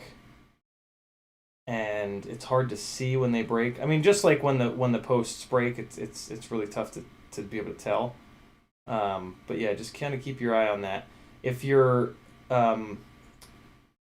if during crashes your rig resets, then what it could be is the capacitor losing connection. So it's a really good practice with these waffle caps to put a little bead of glue around the outside there. And it looks like I forgot to do that on this one. So let me just do that, and now it should hopefully be fine. Might still be a mess, but we'll see. This UV glue is just terrific.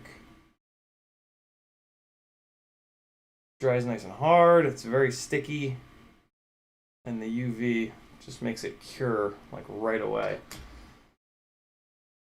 All right, so now we can actually do what we started. What we set out to do, I should say. Which is to swap this antenna mount out. Let's get it going. Pop this up and off.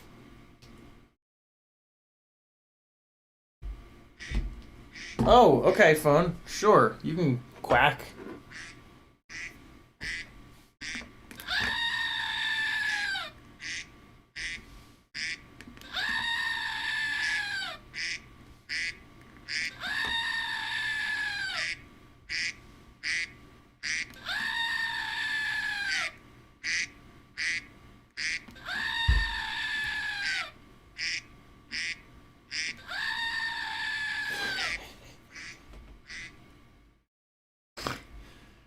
You guys dig that? Was that cool? Should I do that more often? Okay. Let me get the screen back up here. Oh my god, why do I have so many tabs open? Is the goat being devoured by a killer duck? Ah! Only in my mind, Metal. Only in my mind.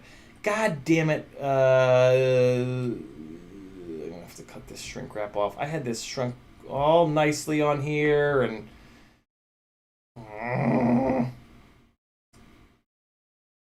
upset because you gotta put the shrink wrap on before you plug the UFL in. And then, but for me to unplug the UFL, I have the UFL welders glued down and shrink wrapped onto the VTX itself.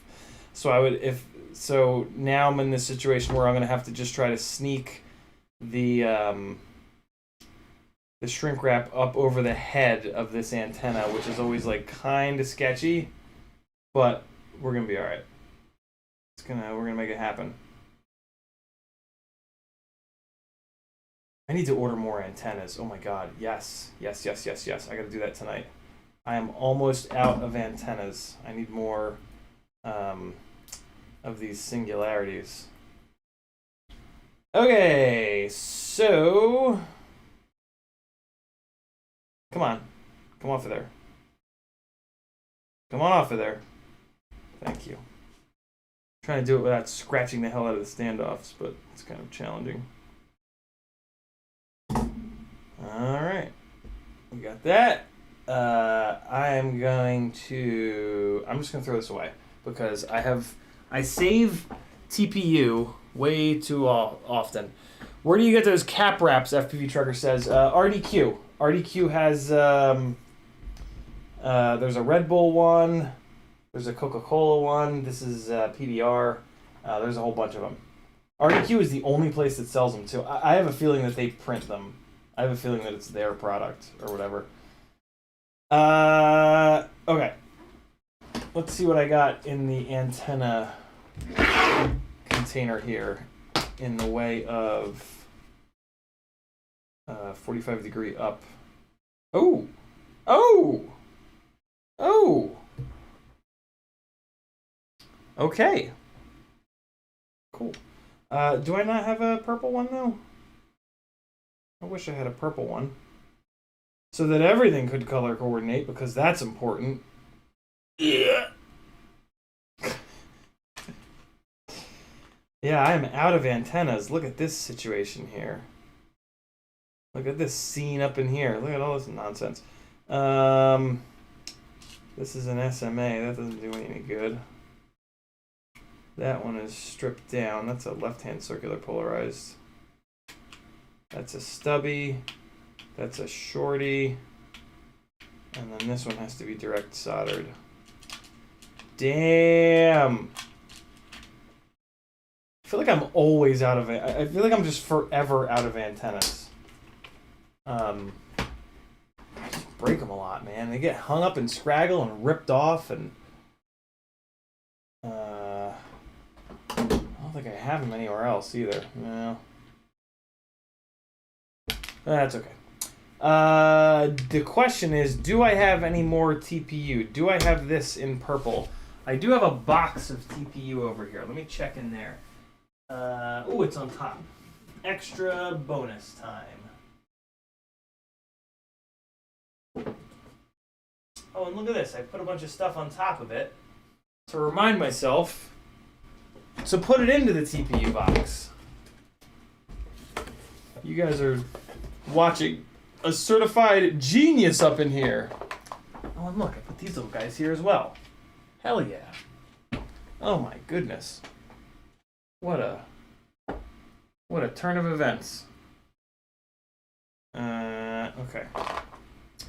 So, what's going on in here? Do we have any purple 45-degree UFL holders? These are a bunch that T-Bird printed, but they don't grab the UFL quite snug enough.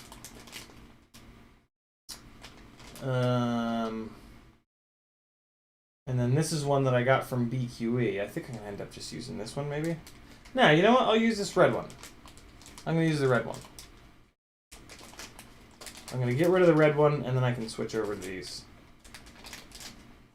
Yeah, let's do that. Oh, wait, no. What's this one? I'm really looking forward to the ones that MotoRef is printing. I can't believe it took me so long to find that. They're similar to this, but this needs to be a little bit tighter.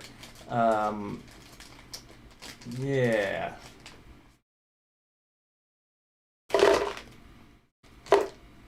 There we go. So, okay. I'm going to use the red one that I found. It's a little bit smaller, and the little 45-degree up part is a little bit shorter, which should be good.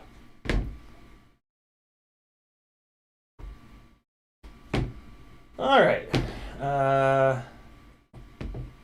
What's going on with this guy? Why don't I have little spacers on here? Really? I just put you on there and you're going to fuck with me like that? Come on. Get off of there. Come on. Come on. Get up and off. Get. What? There we go. Okay. One of the little tricks, if you've got like multiple pieces of TPU on the same standoff and there's a gap between them, just take some shrink wrap and just use it as a don't shrink it down, but use it as a little spacer in between them. I'm just going to take this, cut it in half, and then going to drop it down in between these two TPU things, just to make sure that they don't move all around. So take these guys, put them on here, and yeah, that'll just give it a little bit of love there to keep these bottom TPU things pushed down and to keep the top TPU thing pushed up. Make sense? Hopefully? No. Doesn't make sense. There we go. See? So it's there. You can kind of see it. And then I'm going to put this on top. And that'll keep them separated. For all you League fans. You got to keep them separated. Fucking Andre. Oh my god. Andre, I'm going to hit you with a shovel. Oh, Andre. Andre Nose Dick. Oh, Andre. You test my patience each and every episode, and I love it. Okay, so now I need to re-shrink wrap the UFL to the TPU, and I'll bet you I've got a little piece of shrink wrap somewhere in here. This is my like little scrap shrink wrap bin. This is the 3-to-1 shrink ratio stuff. Usually this doesn't clamp down tight enough to get onto the UFL, but it'll clamp down on this TPU, and that's where most of the strength comes from. But it is way too small, so we have to stretch the shit out of it. Yeah. Okay, this is the right one. So we're going to stretch this one. If you guys didn't know, shrink wrap, it shrinks to be smaller, but you can also stretch it to make it bigger. So the situation that I'm in here is that I need to get this over the head of this, and it's obviously nowhere near big enough because I need to then get it over here, and then I need to put it over. Basically, this UFL sits in this little cradle here, sits in that little cradle, and then I want to get this shrink wrap on top of that cradle. So this is the cradle, this is the UFL. I want to get the shrink wrap so that it pulls the cradle onto the UFL and holds it, so that when the head of this antenna gets hung up in branches like Scraggle and it pulls, it doesn't yank the head off the UFL. It pulls against here and it's fine. So, but again, I got to get this over the head of this damn thing, or so that I don't have to unplug this because I have this all secured nicely. So you just take your little pliers and you stretch it out, and you just got to be really gentle. You got to do it a little bit and then rotate it and do it a little bit more, rotate it a little more, and you just got to like look for areas that it's getting a little bit too thin, because that's where it'll rip, and just keep going around. And sometimes you want to flip it over like that, and just be super gentle, take your time. And then what you want to understand is that as soon as I stop stretching this, it's going to try to go back to its regular shape. So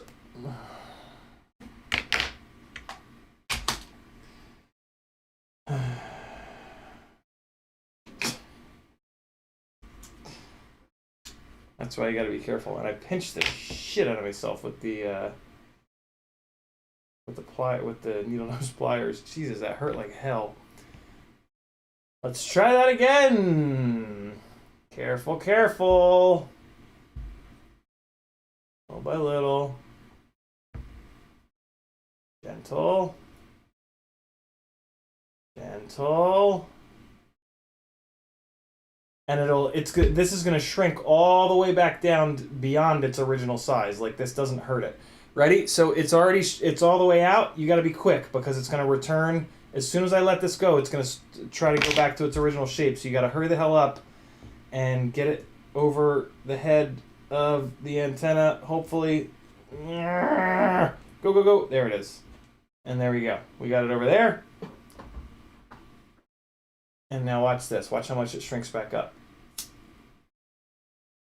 It's going to shrink all the way back up to its original shape first, and then it's going to shrink all the way back up to its whatever its shrink ratio is. This stuff is 3-to-1. So there you go. And let's keep putting heat onto it, and it'll just keep shrinking.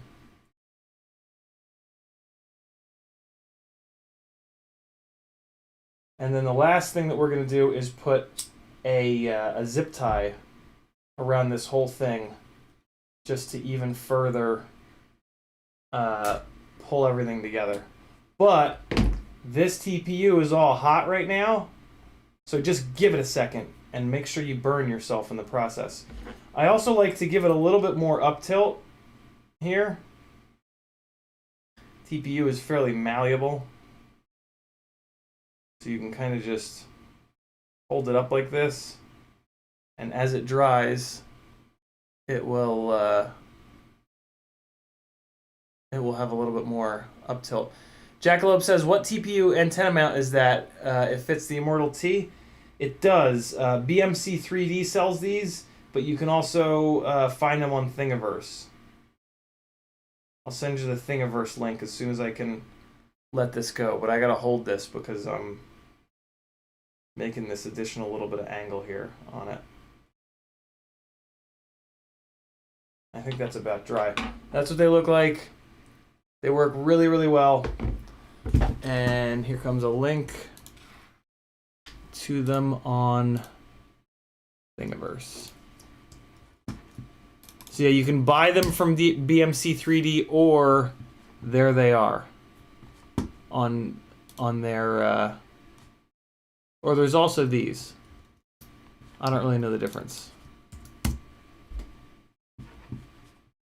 Oh, and they'll fit on anything. They'll fit on any M3 standoffs.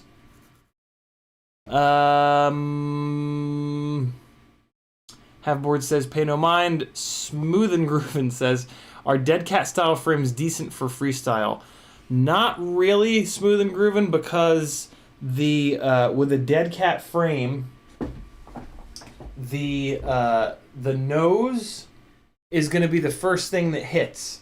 So every single time you nose the rig in, you're going to blast your camera in the ass. You really want a True X or a Squished X. I prefer True X because on a True X, as you can see by these being all banged up, the motor or the arm ends are the first thing that hit the ground. And the arm ends are 5mm, nice, thick, strong carbon. So that's going to help a lot when you nose the thing in. And in freestyle flying, you would not believe how often you're going to smack the nose of the quad into stuff. So from a durability standpoint, yeah, Dead Cat is not good for freestyle because you're just going to bash the living shit out of the front dead center, and that's where the fairly expensive and fairly fragile cameras live. So don't, in my opinion, don't do it unless you never crash, in which case you should be flying harder so that you do crash. Because if you're not crashing, you're not flying hard enough, in my opinion. These things are fairly inexpensive to fix. You can fix them in the comfort of your own home. So take advantage of that and crash. It's going to make you a better pilot to crash. Because when you crash, it means you're pushing yourself. And when you're pushing yourself, you're learning and you're improving and all that stuff. So yeah, crash. Crash, and then crash some more, and then crash a little bit more. I am going to do the same thing on these front standoffs, and I'm just going to add a couple little shrink wrap spacers to keep this camera mount from these. For whatever reason, these TPU camera loops keep scooching down on me, which is pretty unusual, but it's a super easy fix. So I'm going to take care of that right now.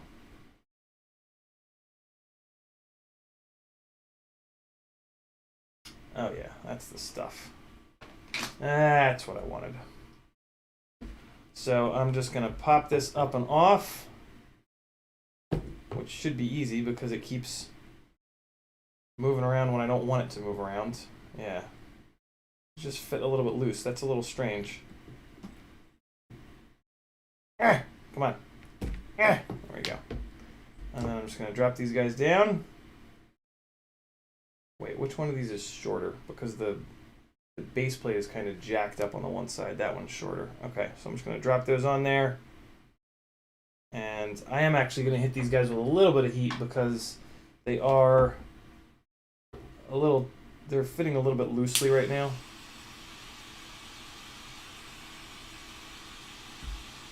I hit them with heat like the first time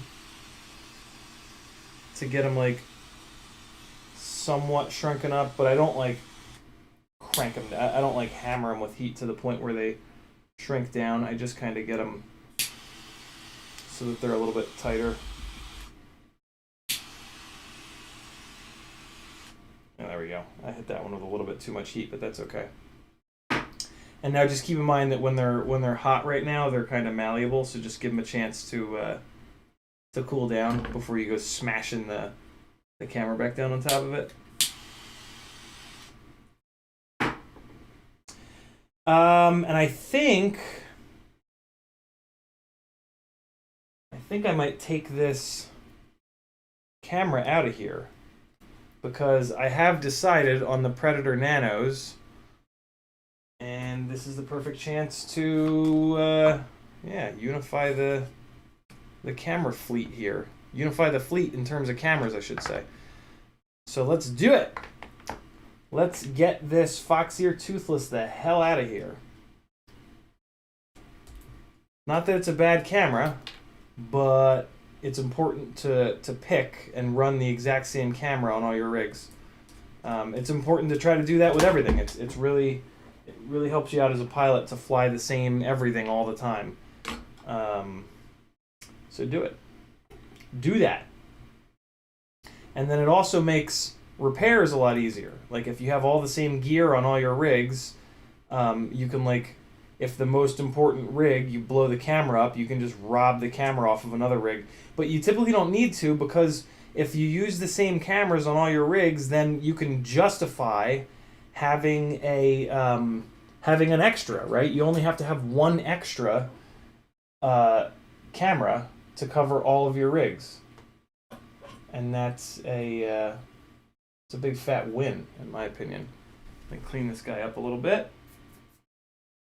It's fairly disgusting. Cleaning it with alcohol so that it dries immediately.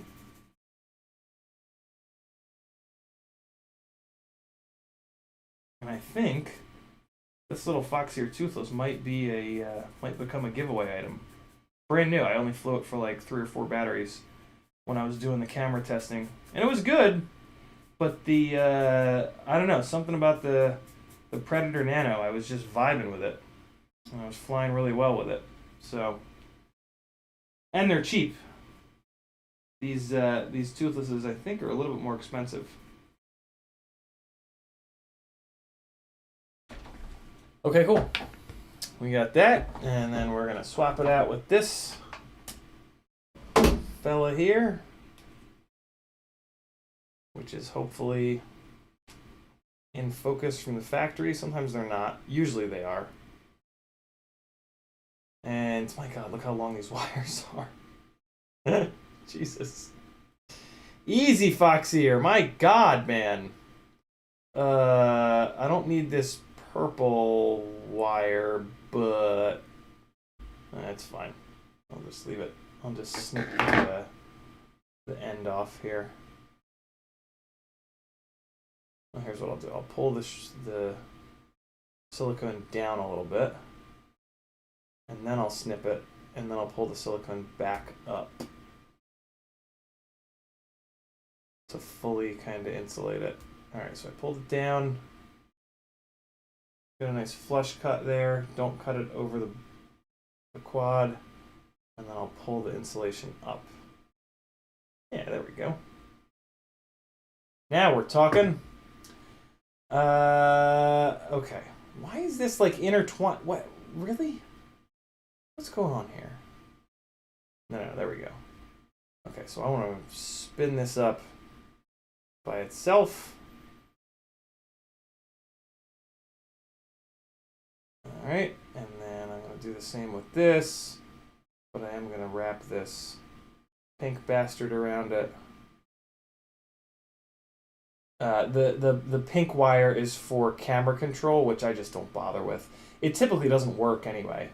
Every single time I've tried to put camera control on a rig, it just doesn't work. And then I try to adjust the timing and the CLI, and then it still doesn't work. And I just say, you know what? Fuck you. You're dead to me. You goddamn son of a bitch. I get very upset. And I just did it. Like, I'm upset because like I had a moment where I was like, it would be kind of nice. And I was like, all right, let me take the time to do it. And I took the time to do it, and then it didn't work. And I said, you know what? Never again. Running these, so I've got the ESC to flight controller little plug header piece. I've got the wires kind of going up and over. And then I'm running these extra long camera wires through there just to give them a little bit of retention so that they're not like out in the breeze flopping around and shit. You want to pay attention to your wires. If you're going to leave wires long, you want to make sure that they're not they can't get pulled out into the propellers, kind of obvious, but B, make sure that they they can't bang into the flight controller because that'll put false readings into the gyro and cause all kinds of weird shit to happen. Typically not, but I have seen it before, so just don't do it. Because that is one of those things that when you try to troubleshoot, you will pull all of your hair out, all of it. Not just some of it, all of it. Because it's just a really hard troubleshoot. It just doesn't make any sense. Like you keep going in circles of like, where the hell is this flight problem coming from? Because who the hell would think it could possibly be a wire vibrating into the flight controller? And when you look at it when it's not in the air, shaking all over the place, it looks totally fine. Alright, so these little shrink wrap bumpers that I made should be nice and cool now. Yep, sure enough. So they're nice and cool. Let's get this camera up in here and see how it lines up. They're a little bit too short. Well, that's okay. They're still going to get the job done. Oh, no. You know what? They're perfect. Because this camera needs to sit down a little. Yeah. That's actually perfect. Okay, so now we're going to plug the camera in here, and then I can go grab an extra top plate, a replacement top plate, rather, and we'll be pretty much good to go at that point. Man, this is a lot of extra wire. I'm going to run it back like that. And then this one, Jesus. This guy, I'm gonna go, where can I go with this fella? Oh, I need to get a little liquid electric tape on there. That wire's starting to fray. Let me do that now before no, let me wait to do that because that shit's gonna get all over me. What am I gonna do with this big gangly bastard? Let's go back through. That's what I'll do. Yeah. Oh wait, no. Well, man, yeah. Let's go back through. We'll go back through this little loop a second time. And then that'll allow me to just leave it looped, but at the same time it won't try to escape. Escape! Come on! Get up in there. There we go. Okay, so this little pal is now doubled through, and now I can just kind of tuck this, and the top plate will hold that all down, and we'll have a nice bundle of shit balls all up in here. And the ESC doesn't have a gyro on it, so it doesn't matter if these things vibrate into the ESC. Cool. Top plate, and we're going to move on. Jackalope says, what's the name of the user patron who makes? I mean, I think all the patrons poop. See what I did there? BC3.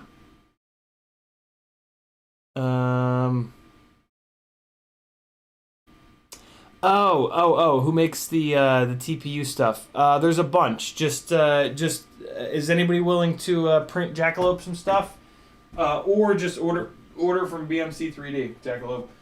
Brent is a great guy, and he's got all kinds of really good stuff on his website.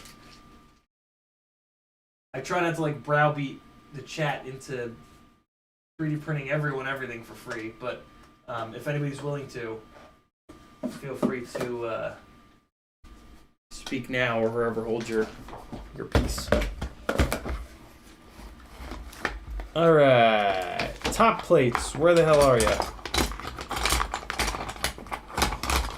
There they are.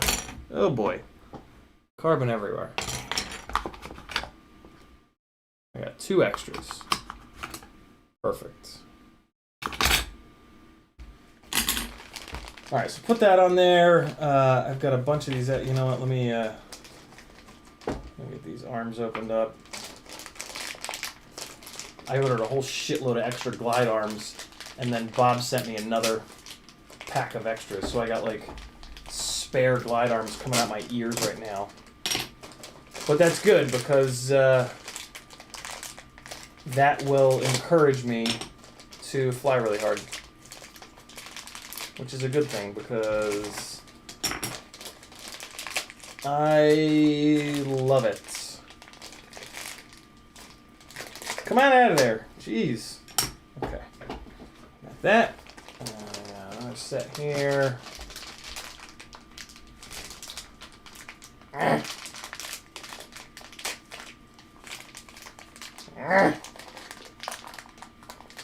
Oh my god, why? Why do you do this to me?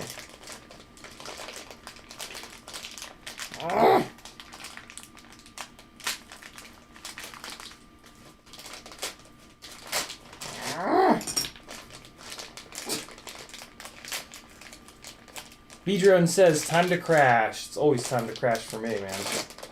Unless you're talking about going to sleep. Then it's never time for me to crash. I don't sleep worth a shit. Come on, get out of there. God damn. There we go. Okay. Lots of extra glide arms going in the little box of all the glidey stuff. All the glidey bits. So I've got 1 extra base plate right now. 3 extra X plates. Alright, not bad. I need more extra base plates though.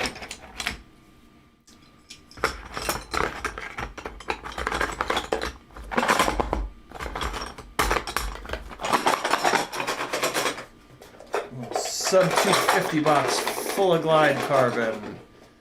Benjamin West says, what is that flight controller? This is a Acon 20x20 Acon 20x20 V1.1 it's called. And it is discontinued. The only place you can get it is from TBS. It's going to take them forever to ship it to you. It is the best flight controller that I've found. But yeah, unfortunately they discontinued it. They are going to be replacing it at some point, but no idea when. So I'm just going to file the edges of these battery strap slots real quick here, down in my lap. There's really nothing to this, but you should absolutely always do it. Any carbon that your battery strap is going to be touching, you need to file down that sharp edge if it's not a frame that that's chamfered. And typically, even like this is a chamfered top plate, but the battery strap slots are not chamfered because they're on the inside. It's an inner cut, and that's harder to chamfer. It's a lot easier to chamfer the outside edges. So yeah, always look at that. Always look at your battery strap slots and make sure that there's no sharp edges, because that'll just cut your battery straps immediately.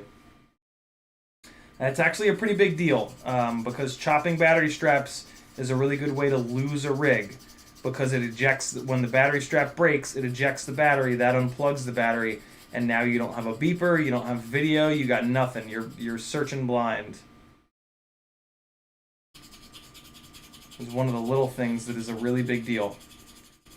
Always file your battery straps, and you don't have to go nuts. You just have to take the super sharp edge off.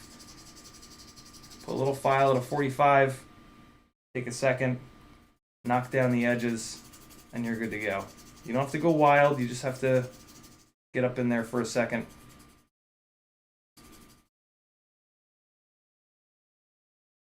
This is one of the things that you don't typically have to do on a $100 frame, but I don't know about you guys. What I just did, this is the last one here, was well worth saving $50, right? Like, and I'm done. Like, I don't know. My time is valuable and all, but it ain't that valuable. It ain't that valuable.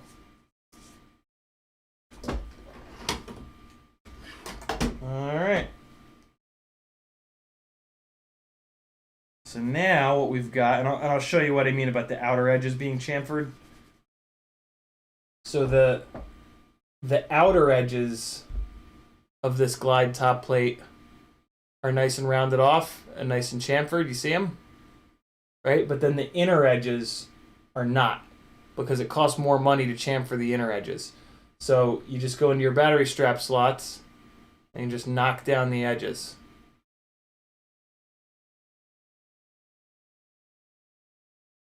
And all is well. And then just give them a little touch test. And yeah, they won't feel sharp anymore. And just touch one of the other ones to feel what sharp feels like. And now your battery straps will last forever. And your life will be infinitely better. Not true. Your life will be no better. But your quad will be better. Your quad's life will be better. Alright, so we're ready to go. No. I gotta put a zip tie on here. Almost forgot. So we're just gonna loop it around here. And again, this is just to pull the TPU onto the UFL so that it grabs the UFL as hard as possible. And I just put it here, get it in the right spot, and crank it.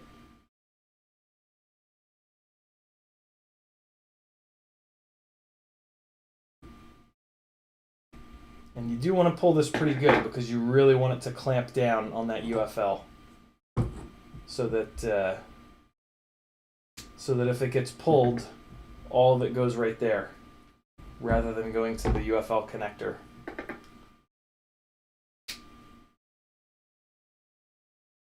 All right, man. You're looking good here. All right, mans. We are looking good here. Top plate.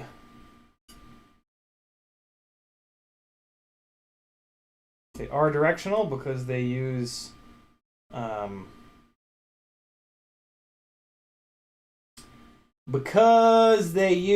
conical screws. Well, that's annoying. Well, no, actually, that's kind of nice. That's really nice, come to think of it.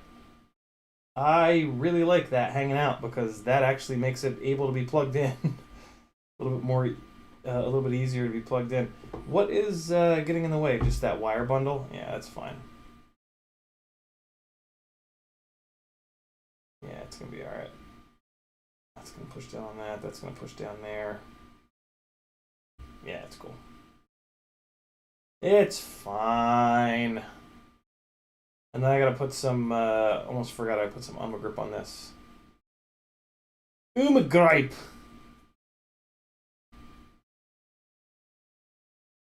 No, I'm not giving you guys the finger. Still love you. Okay. This is annoying because I just pulled this rig apart to swap this antenna out. And then the very next day, the TPU blew up. But I should have known better because the TPU, I had to melt the TPU back together. I should have switched it out when I saw that it was kind of starting to let go. Let me thread the battery straps through right now because they're kind of a pain in the ass to get through once the top plate is on.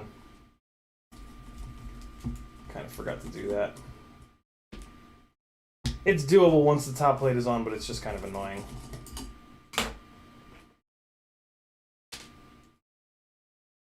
Get out of there. Get out of there. There we go. Alright, so if the rig's like this, we want this guy up in the business like that. And then like that. Alright. Yeah, that's the stuff. Cool. And then the plastic buckled one in the front.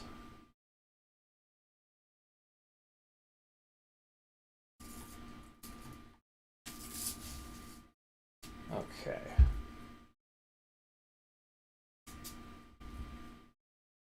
All right. Now we can screw this down. Now we're ready.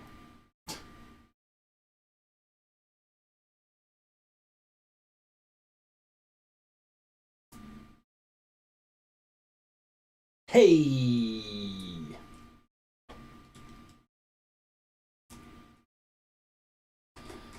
In the chat, LCV says those are supposed to be battery strap slots. They are, LCV.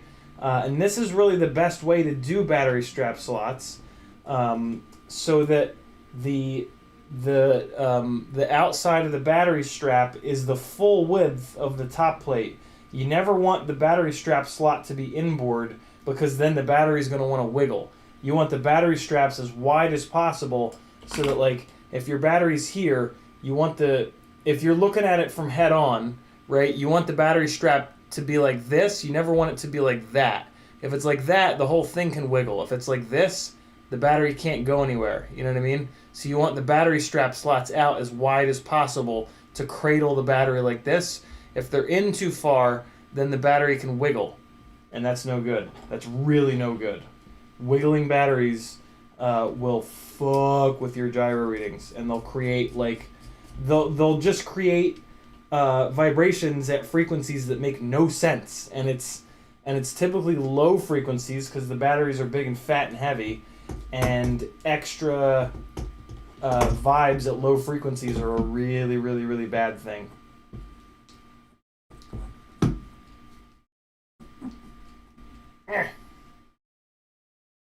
Alright, last one here. And then we'll move on to the GoPro mount. And then we'll have another glide in the...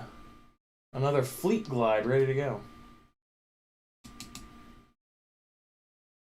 Always tap your antennas like that occasionally to make sure there's no rattling sounds on the inside. One of the easiest ways to tell if they're broken or not. Typically when you break one of these CPs, there'll be little chunks of plastic all up in there that you'll be able to hear rattling around. All right, so that's good. We'll get the TPU back on it, and we'll be back in business. Sly Robocop Gaming says, sorry for being an ass, but chamfer screws is the proper term instead of conical screw. Sorry. It's all good. I had no idea. I've literally never heard them called chamfer screws, but it makes sense. I will probably not ever call them chamfer screws again, just because I won't remember. I've been calling them conical screws fucking forever.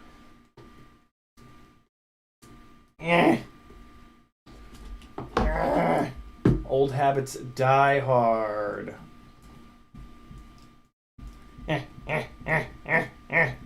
Come on. I use these extra long screws to get a little bit more strength out of the standoffs themselves. I probably don't need to do that now that these rigs are all on 15 millimeter standoffs, but I don't know. It's not that much extra weight, so I keep doing it. I should probably stop doing it. Because I could probably save like an actual couple grams by going to shorter hardware, but I don't know. I'm willing to have a little bit of extra weight for some extra strength.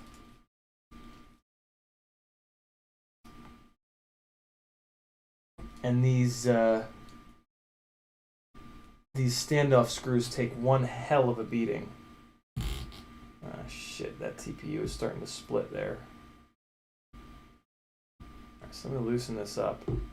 Also, I got a situation here where this guy is not wanting to sit down flat, so somebody must be getting pinched in here. Who's getting pinched? What the hell's going on here?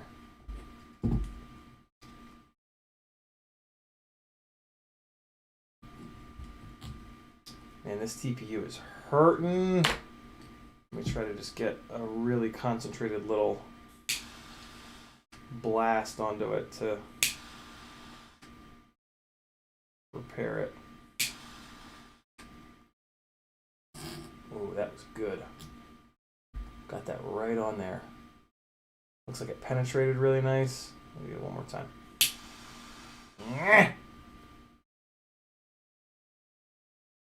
CPU, man. Good stuff. Kind of want to replace this rear arm, but not in the mood. Oh god. Oh man, this rear arm's in bad shape. Damn.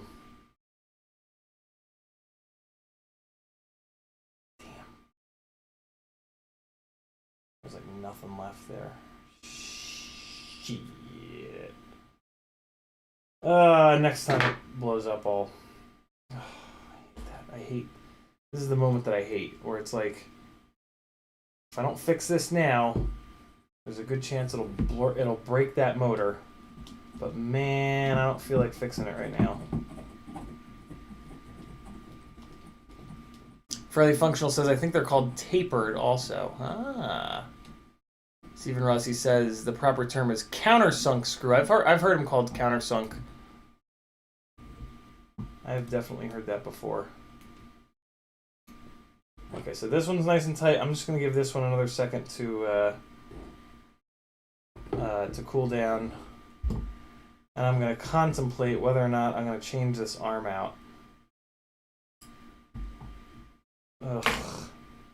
I just noticed that the M2.5 bolt here in this arm is all kinds of fucked up. Oh no, it's not. It was just like dirt up in there. Yeah, I gotta change this arm out. It's gonna kill this motor if I don't. Jesus, this is a lot of work, man.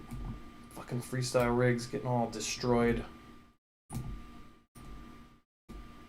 Takes so long to repair. Okay, wow, look at that mess. Yeah, you guys can't see it, but it's everywhere. Shit everywhere. Okay. I'm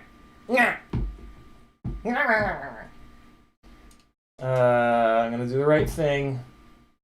I'm gonna replace this arm because it's really offering no motor protection at the moment. So let's do it. Oh, you know what I also need to do is I gotta put foam on these front arms. I remember that. I forgot to put foam on these front arms. Every time I landed, it went. Got all upset. Jesus, this has turned into like a whole fucking overhaul. My God. Man, I had this screw cranked. Look at me go.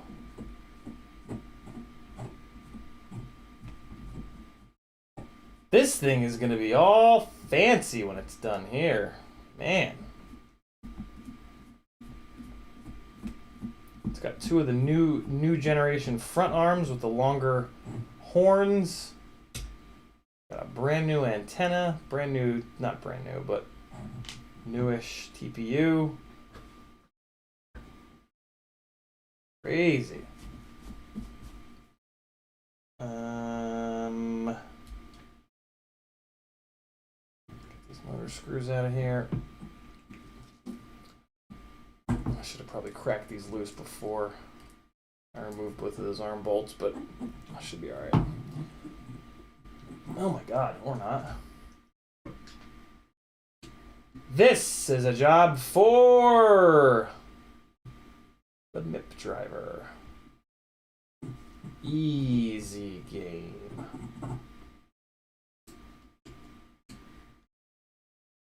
There we go.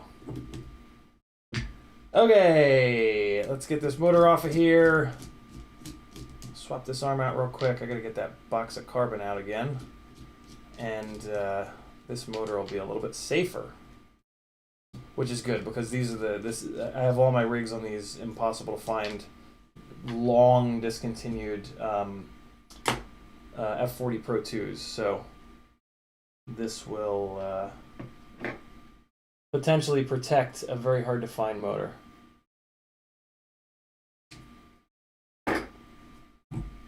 Alright, let's get this up and off. What? Come on. Get off of there, jerk. Get off of there, electric tape. There we go. Okay. Yikes. Stephen Rossi says, were you aware the sandwich plate changed on the Glide a bit ago? I had no idea till Bob was asking for some logs from folks that had the newer, beefier version. Stephen Rossi, you're welcome. That bottom plate changed because, in part because of me. The base plate and the bottom plate were changed after I'd broken a bunch of them, and Bob didn't have any of the extra base plates in stock. And he's like, well, since I have to order new ones, I might as well redesign it. Where are you breaking it? So I took a bunch of pictures for him of all the base plates that I'd broken. And he beefed up all the areas that where I was breaking them. So, yeah, you're welcome. It's the new base plate design is awesome. I was previous to that, he didn't have any of the base plates in stock like a year ago, and he actually sent the design file over to Ryan Harrell because Ryan has a little tiny desktop 3D whatever the fuck it's called, not lathe, but you guys know what I mean. And we experimented with different thicknesses. We did a 2mm, we did a 3mm. I think we might have even done a 2.5mm. And so yeah, it's been the Glide base plate has been sort of an ongoing project, and I'm really happy with the new design. This one has one of the old designs on it still, but it's fine. The old ones are fine. They're just not quite as beefy. Not quite as much beef on them. You know what I'm saying? I am responsible for the weight gain. I told him that it didn't really need to be as redesigned as he did it. I was hoping that it wouldn't gain weight, but it did. And that's fine. It only gained like 1 point something grams, I believe. So, but yeah, I pushed for it to not. I only ever broke them in this one spot right here, and that's when Ryan was cutting them for me. He beefed up that one spot, and it really worked well. Like the ones that Ryan cut for me with this one location beefed up, they didn't really break there anymore. So that's what I was hoping for. I was hoping Bob would just do that, but he went a little bit further than that and beefed it up in a couple of other spots where I'd had some stress fractures. So yeah, here's for anybody wondering what the hell we're talking about. Here's the new base plate design. And I should have some of the old ones. Yeah, here's the old base plate design. Not base plate, X plate. And then for base plates, that's the new base plate design. And I actually don't have any of the old base plates anymore. I've broken them all. Well, no, wait. Oh, God. You can't really see it. But the old base... Oh, wait, no, I do have one. Here's one. Here's the new versus the old. New in my right hand, old in my left hand. So oh wait, no, this is actually... Oh no, these are both... Oh, wait, no, yeah, this is the new one. So this is the front on both of them, and the only spot that I was breaking them was right here. There's a straight line from this corner to this 20 by 20 hole to this edge right here. That would break right across there. You'd have to really pound on it to do it. So what Ryan did is Ryan just filled in this little area here. And Bob did that as well. You know, like compared to the rear, right? But there used to be this hole here, and Bob closed in this hole to really strengthen this front up, which is good. This is a way stronger design. And what you want to remember about the front here is that all the weight from the GoPro comes pounding down here. So this is definitely worth the extra weight here. Because when you crash inverted, you typically hit on the GoPro, and that puts all that energy straight down, and this is where all that energy goes. So this new base plate design is really strong.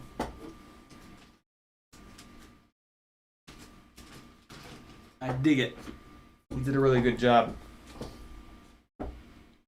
It's shockingly rigid. But again, the old one was totally fine. The old one worked really well for a long time. Schwer Gustav says, have you tried the Rotor Riot 2306 motors to replace your discontinued T motors? I think those are like 29 to 30 grams. I have, Schwer. They're the hype trains are really hard to find. They're actually a little bit heavier than the T Motor F40 Pro 4s. I have them on my super backup rig. The thing that really used to get me is that they didn't make them in a 6S kV. They didn't make them in like a 1600 or 17 or 1800 kV. Now that I'm doing the motor limiting, though, now that we have access to the motor limiting, I should say, that's a lot less of an issue. But I actually haven't seen them. I haven't seen the freestyle motors in stock anywhere in a long time. I also haven't looked, but at the moment I'm somewhat stocked up on the F40 Pro 2s. If I end up running dry on them again at some point here, I'll actually think about those freestyles. Good call on that one. Like I hadn't thought about those motors in a while. But yeah, now that I'm doing the motor scaling, I can just get the 2400 kV Hype Train 2306s and scale them down for 6S duty. Good thinking, brother. I had not considered that. Mainly because when I was looking at those motors way back when, I was on 6S, but we didn't have motor limiting. Well, we did have motor limiting, but it was hidden in the CLI, and nobody was talking about it. So this is the one that came off. I need to match this one up thickness-wise with one of these other arms, because I have multiple glide arms from multiple runs from multiple manufacturers, and they have all different, they're all slightly different thicknesses. These look like glide hammer arms. That's because they are. Okay.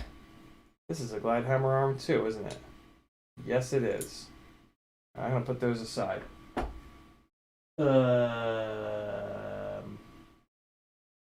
Nah, I'm gonna put those in the box because I'll use them eventually. Hammer, glide hammer. B-Man says, looking at new motors, F40 Pro 4 and the F60 Pro 4 were the same price. Which one would be better to go with? So the F40 is a 2306, the F60 is a 2207. So whichever motor size you prefer. I prefer 2306s over 2207s. I find the 2307 or 2207 to be more of a race motor, and I have no interest in race motors. So for me, it's 2306s all day. But if you prefer the throttle curve / extra power on the top of the throttle of a 2207, the F60 will give that to you. And this arm is in much better shape. And the outer, yeah, perfect. Perfect. And there's even a foam foot on the damn thing. So, 2 birds dead. 1 stone thrown. Alright, let's put one of these motor screws in just to hold the motor from flopping around. Alright, and now we're going to send these arm screws home. Make sure they're not too good for their homes first. Where'd it go? What? There it is. How did we get over it? Strange. Carbon Cage is in the house. What's up, dude? How are you? B-Man says I go 2306 as well. There you go. F40s all day. Man, I can't wait for... I mean, T-Motor kind of already has, but they've been backing off on their absurd naming conventions. And I can't wait until they have fully gotten rid of the ridiculous F40, F60, F80 designations for their motors, because nobody knows what the... And it's like... It's actually kind of hard to find the stator size. Like, they don't make it easy to find the actual stator size that an F40 or an F60 is. That should be like the first thing in the tech specs. They originally started doing that based on like the weight of the motor. Like the F40, the 2306 is lighter weight, so it's a lower number. But like without any of the other manufacturers doing that, it doesn't make any sense. And like you shouldn't be buying motors based on weight either. Like that's a stupid way to buy motors. So yeah, it's like the only thing that I don't love about T-Motor, if I'm honest, is just their silly naming convention.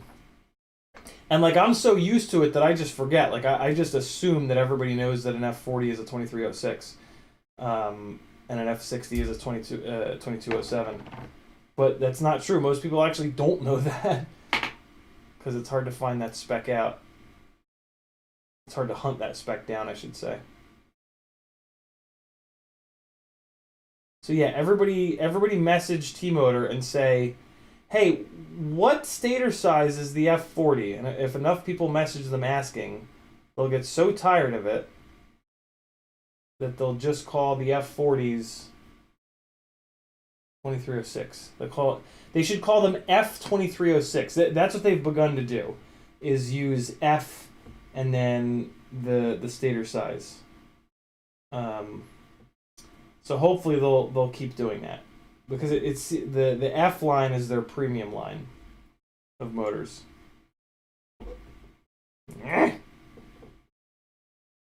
All right, we got our race wire LED stuck back down there. We're gonna do a little bit of motor screwing here. Sounds like a German sex act.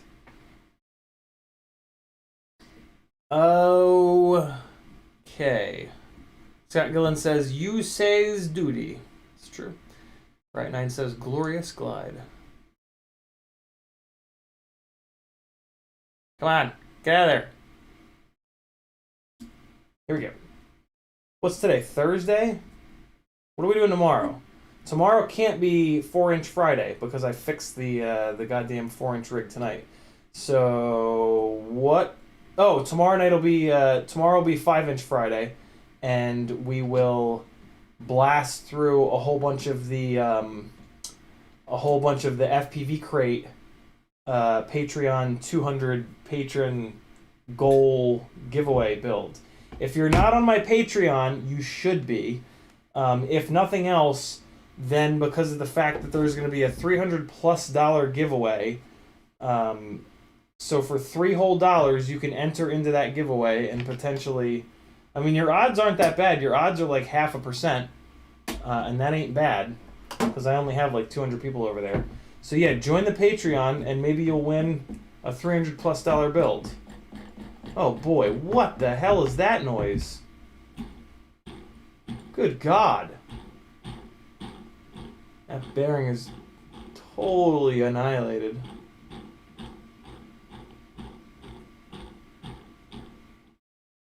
Come on, man, really? Now I have to swap a fucking bearing out? No, I'm not doing it.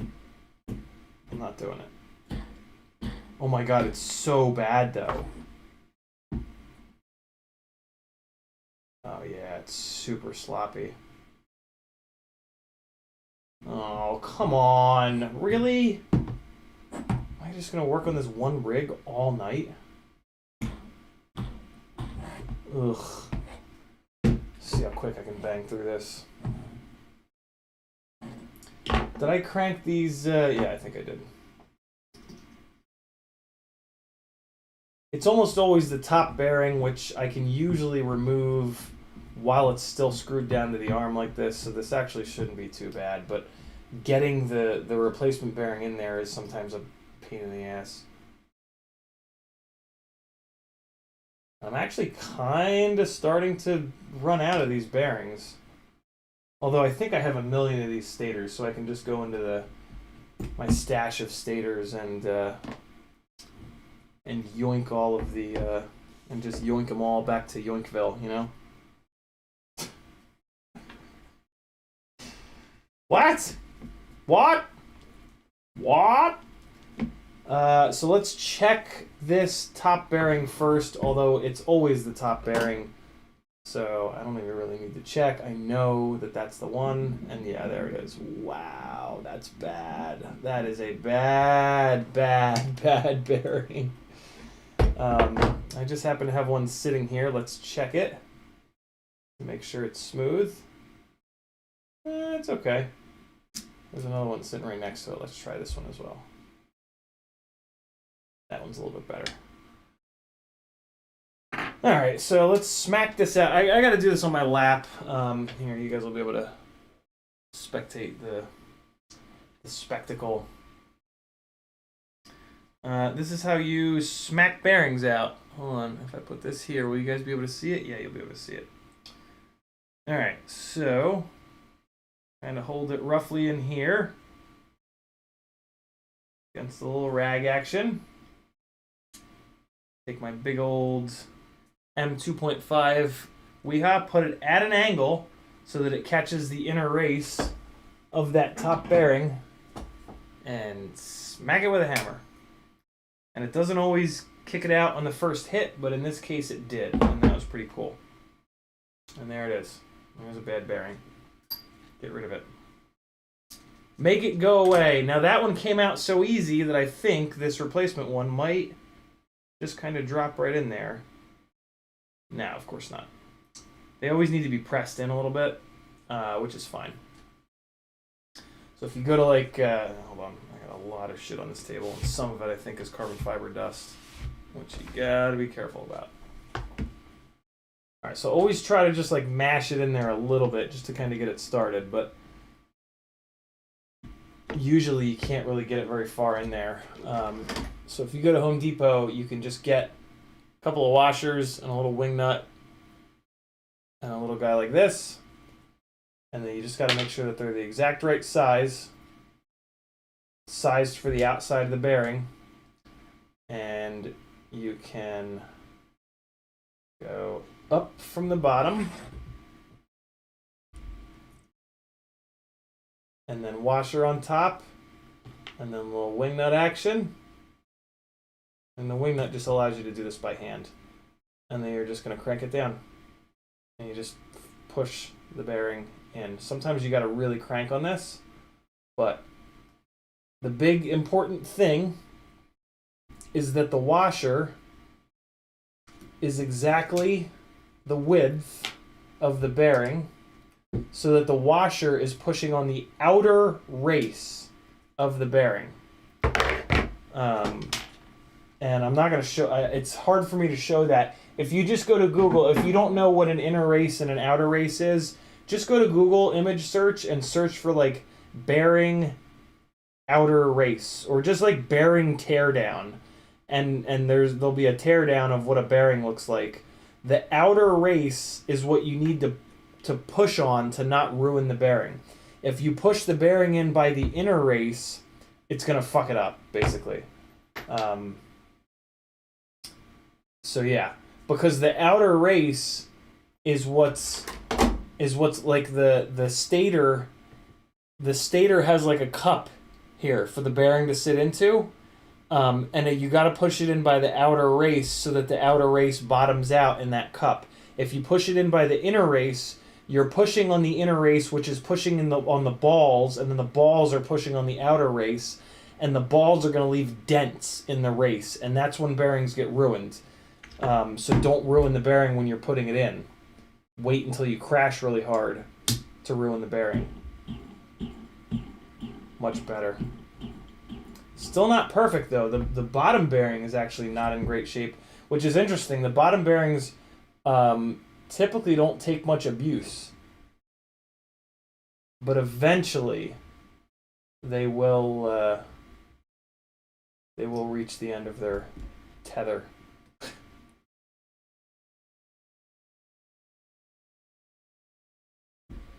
Yeah, if you don't know how bearings work, maybe here on YouTube, there's probably a good video here on YouTube, like how do bearings work. If you search for that, it's a really good thing to know and understand. Because like once you understand how they work, you'll know how to hear and feel if they're going bad.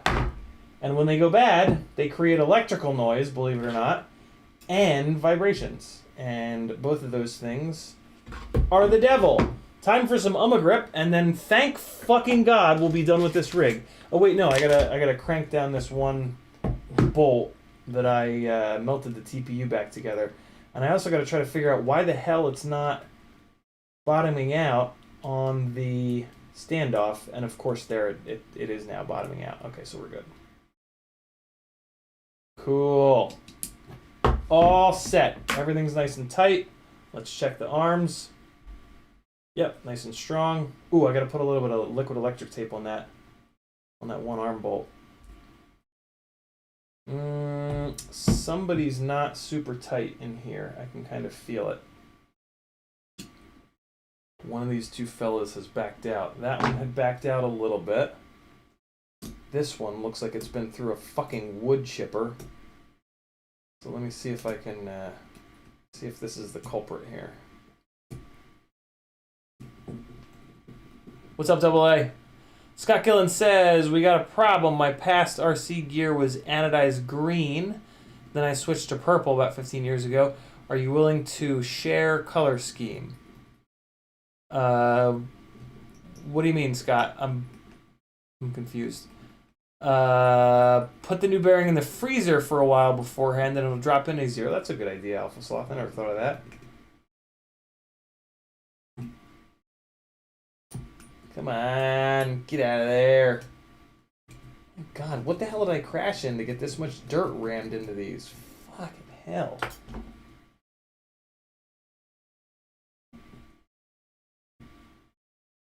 That one was nice and tight, so I think one of these arms is starting to delaminate. Well, that happens eventually. I'll wait until it blows up. Make sure that one's cranked. Make sure this one's cranked. Yeah, we're good. Maybe it's a little bit better now. That one was a little bit loose. Yeah, it's a little bit better. Although, what the hell's that noise? Oh, this X plate is broken. Wow, I'm gonna replace everything on this rig. Holy hell. That X plate is very broken. Oh, Jesus Christ on a cracker, Greg. Let me put the grip on first. Wow. What the hell happened to this quad?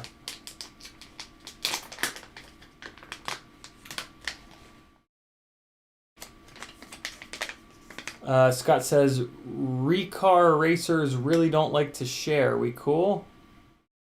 What? Scott, you're confusing the shit out of me. Recar racers? What's a Recar racer? Okay. How do I usually put this grip on? Oh, I can use the slim stuff now. That's right. Just in between there. Okay. Just in there. So let's go. Let me do this. Chop this down so it's a straight line. And oh no, that's probably exactly the right width. Oh, almost perfect. So close. So, and then we're gonna cut a chunk that is as wide as that right there. The little Umagod logos, I use them as like little measuring devices. I can like line it up on there and then be like, okay, the top of the exclamation point. And it works really, really well. Or like the side of the dot of the exclamation point or whatever. Okay. I cut that a little bit too far. That kind of sucks, but whatever. Come on, get up in there. Get up in there. Come on. Get up in there. Come on, cutters. Get in there. Get in there. There we go. Yeah, come on. What are you getting all stuck on? Yeah. Come straight down with an X-Acto. I should be okay. Oh boy. It's fighting me. It's a fighter. I triggered its fight or flight response and it didn't flight. There we go. Robert Davis says stator volume is pi times radius squared times height. I've been reading. That sounds about right. Yeah. Sounds about right. Luckily with 5-inch rigs, you don't really have to think too much about that. Like the hard work has already been done. 2306 or 2207. Most freestyle pilots fly 2306s. They have a little bit more grunt. They have a little bit less power at the top of the throttle, which is actually a really good thing. Because they have plenty. Like 2207s, in my opinion, and most people's opinions, have too much power at the top of the throttle. It ends up just you lose throttle resolution, so it makes flying literally harder, and it just ends up hurtling you into the goddamn clouds all the time, and then you just gotta wait to come back down where all of the interesting fun stuff is to fly around, right? Trees, the ground, shit like that. 2207s, you could almost say that they're a more fun motor because it's fun to have a shitload of power, but they don't make you a better pilot and they don't make your footage look better, in my opinion. Hold on, guys. Well, here, I can give you the... Oh, wait, no, you're still looking at my crotch. Probably can't see anything, but just bear with me for a second. I'm just going to get this stuck down. Oh, man, I cut this way too shallow.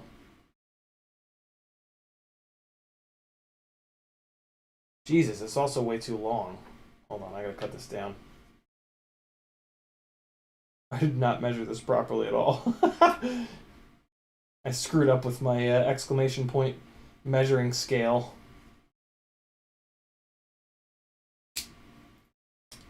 All right, all better. Come off of there. Get off of me. Get off. Get off. All right. There we go.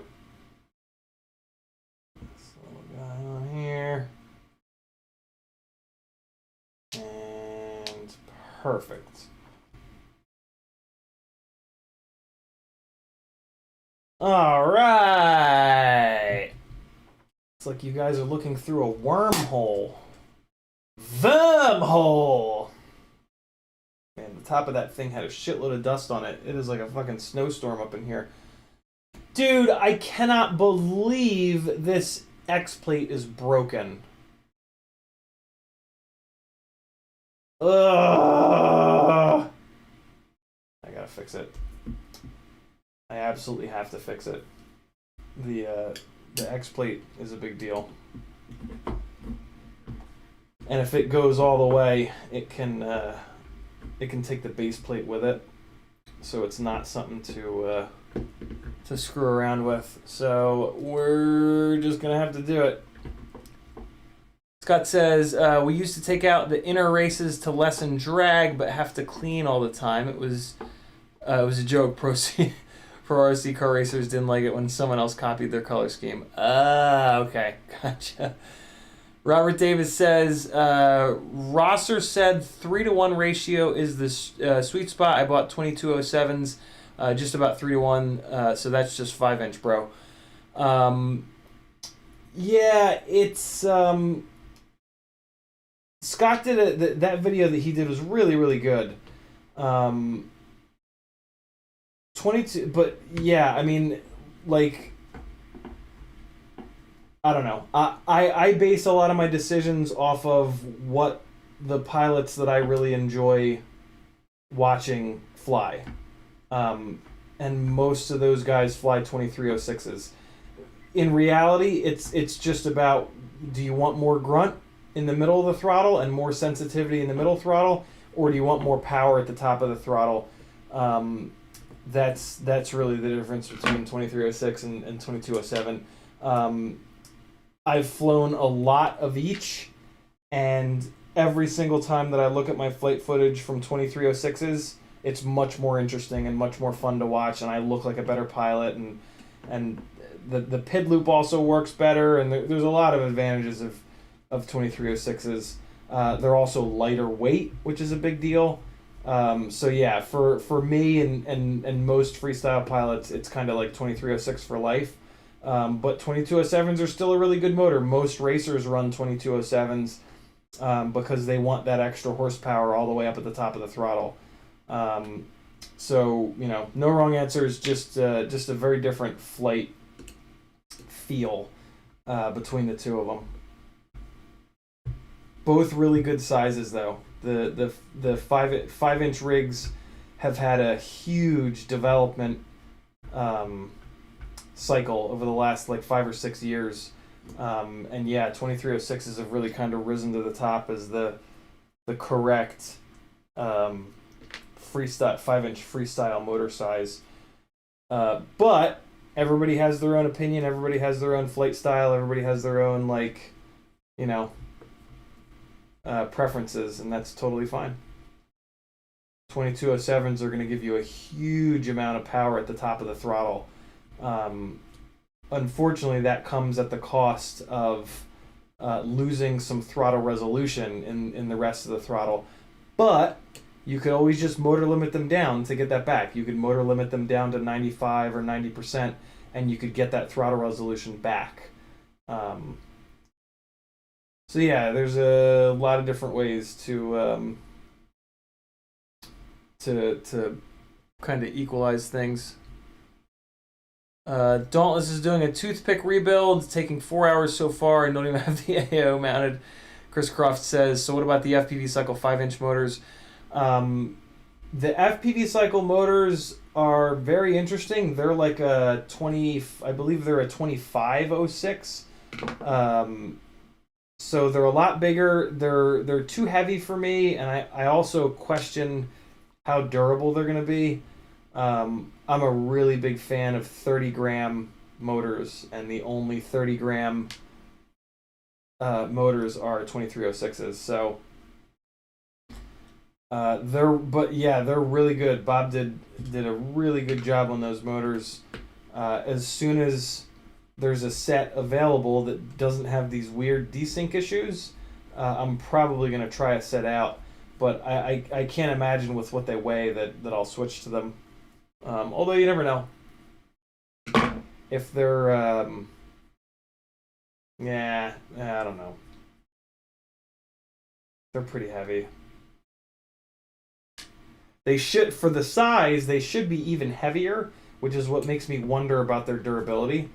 Ooh, boy, that was a little creepy. So yeah, that's the biggest worry for me is durability, especially because Bob doesn't really crash all that much.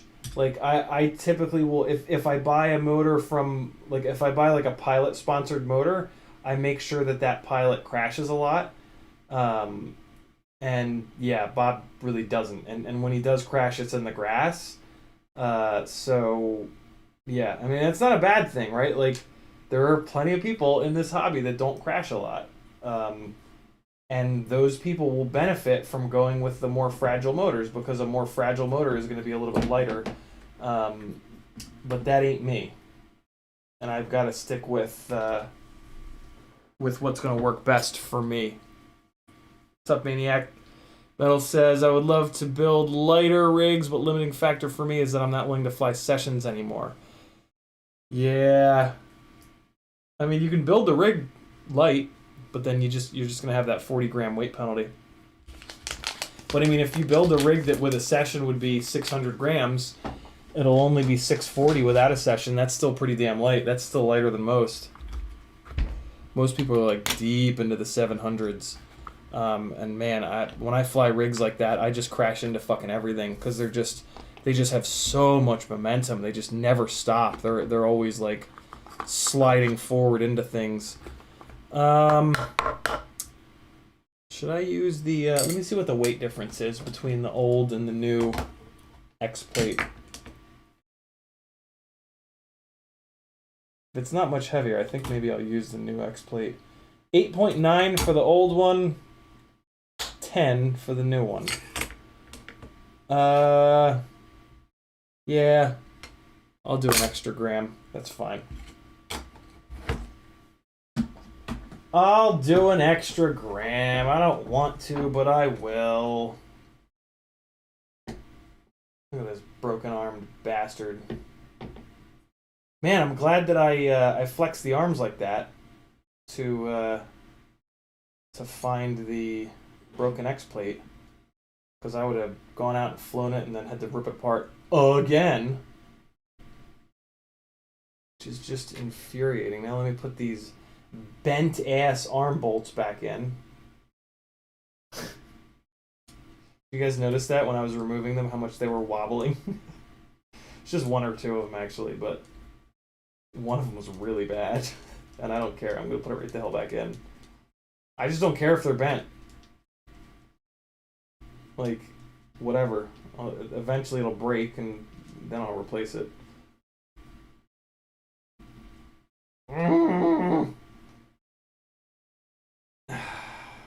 Although, as I say that, I think back to how bent the one really was. I think I might actually replace that one. Just that one, though. They're all kind of bent. But the one was, like, crazy.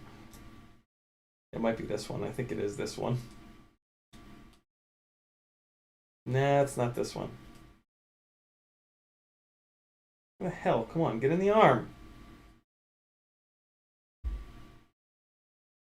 What? Get in your home. What? You better not be too good for your home.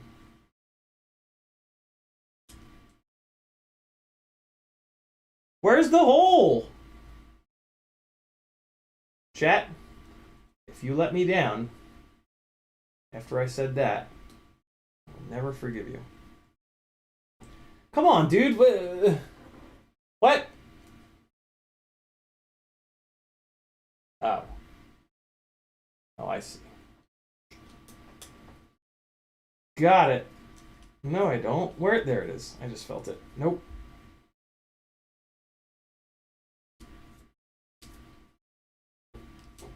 Dude, what? Get in there.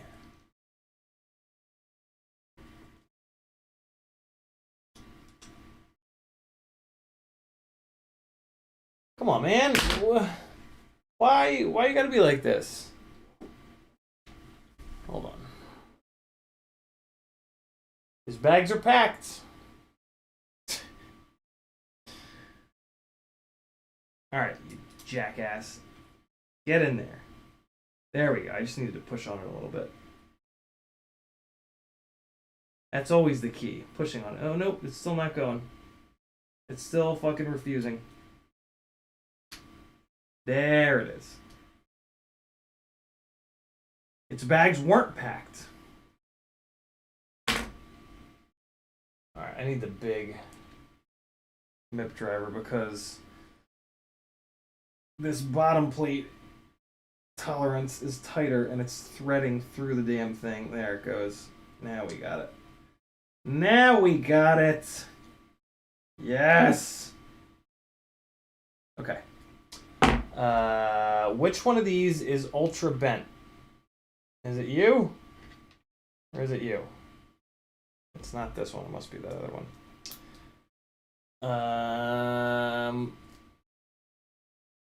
All right. Get these back guys going. And then we'll put some liquid electric tape on that goddamn wire, and then we'll be done. And basically this entire rig will be brand new. Good Lord.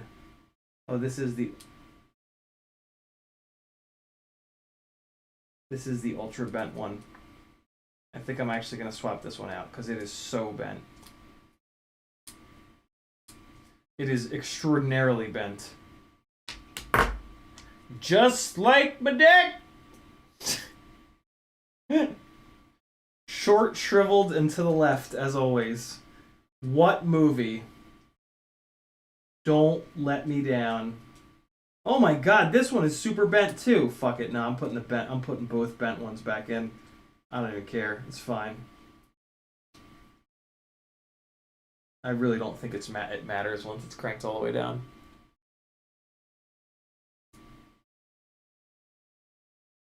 Do not care. They're just gonna get bent again. Oh. I gotta make sure I dig this electric tape out of here. That could have been bad. There we go. Okay, get that electric tape up on top of the X plate so that this arm sits perfectly flat. Well, this is really being a pain in the ass now.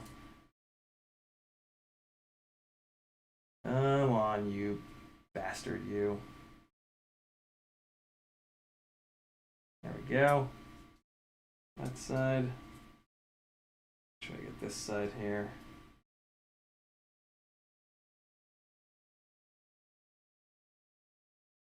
Oh, come on. Get up out of there. Get up out of there. There we go. I think that was it.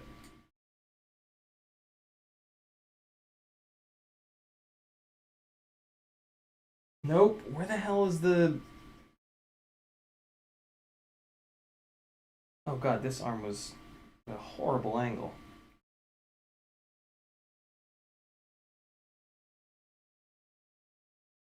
Ah, there we go. Oh, I gotta get it out from under there too.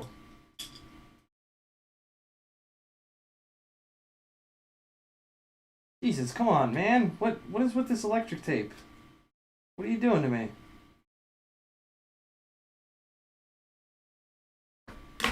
Hold it down like that with my finger.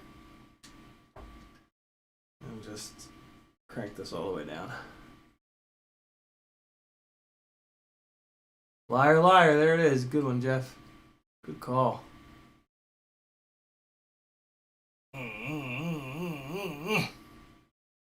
Alright. So, did I keep the electric tape out of... Yeah, there we go. Didn't pinch down there. Didn't pinch down there. At the end of the stream, I'm gonna go binge watch the shit out of some Brockmire. You guys should watch Brockmire. It's real fucking funny, man. It is really funny. He's got some really good. He's got some really good rants in there. It's Hank Azaria, but it's Hank Azaria as you've never seen him before. He is a funny dude. Or the script is really funny. Probably both. But yeah, it's really good. I think it's on Hulu. It's kind of like baseball themed, but not really. Just about Hank Azaria yelling and screaming. I guess all the shows that I like are just people cursing and screaming. Probably says a lot about me. Look at this beefy ass X plate now, man. This thing is never gonna blow up. 60 people. Hello, 60 people. How the hell are you? Did I miss anybody's super chat or not super chats? I think I did. Brian Ladmiral says I have the FPV Cycle 5-inch motors, and I really like them. Awesome for carrying GoPro Hero. I crashed really hard on the concrete and bent the motor base, not the bell. Saved weight there, maybe. Interesting. Interesting. Double A says, so what's your take on having 2207.5 on this 6-inch rig? By the way, it's a floss style with 6-inch arms. Haven't flown it much yet. Double A, if you run that on 6-inch bi-blades, you can probably get away with it. I tried doing 6-inch tri-blades on 2207s a whole bunch of times over the last like 3 years, and it's always been a nightmare. The 22 millimeter wide stator is just nowhere near enough. Nowadays, I tried most recently, I tried 2507s on 6-inch tri-blades, and even that 25 millimeter stator was not wide enough for a 6-inch tri-blade for like freestyle-ish stuff, right? Like I try to have all my rigs be like completely locked in and just like, you know, fly as good as these 5-inch freestyle rigs. But on the 2207s, man, I really didn't like the 6-inch tri-blades. But the 6-inch bi-blades they were light enough. So if you go bi-blade, you can get away with those 2207s. You basically have like a pretty dedicated kind of long range rig with that setup, which is so yeah, should be pretty efficient because 2207s are light, all things considered, for a long range ish rig. We are almost there, man. We've almost fixed one rig tonight. My God, what a ridiculous series of events that have occurred here. Good Lord.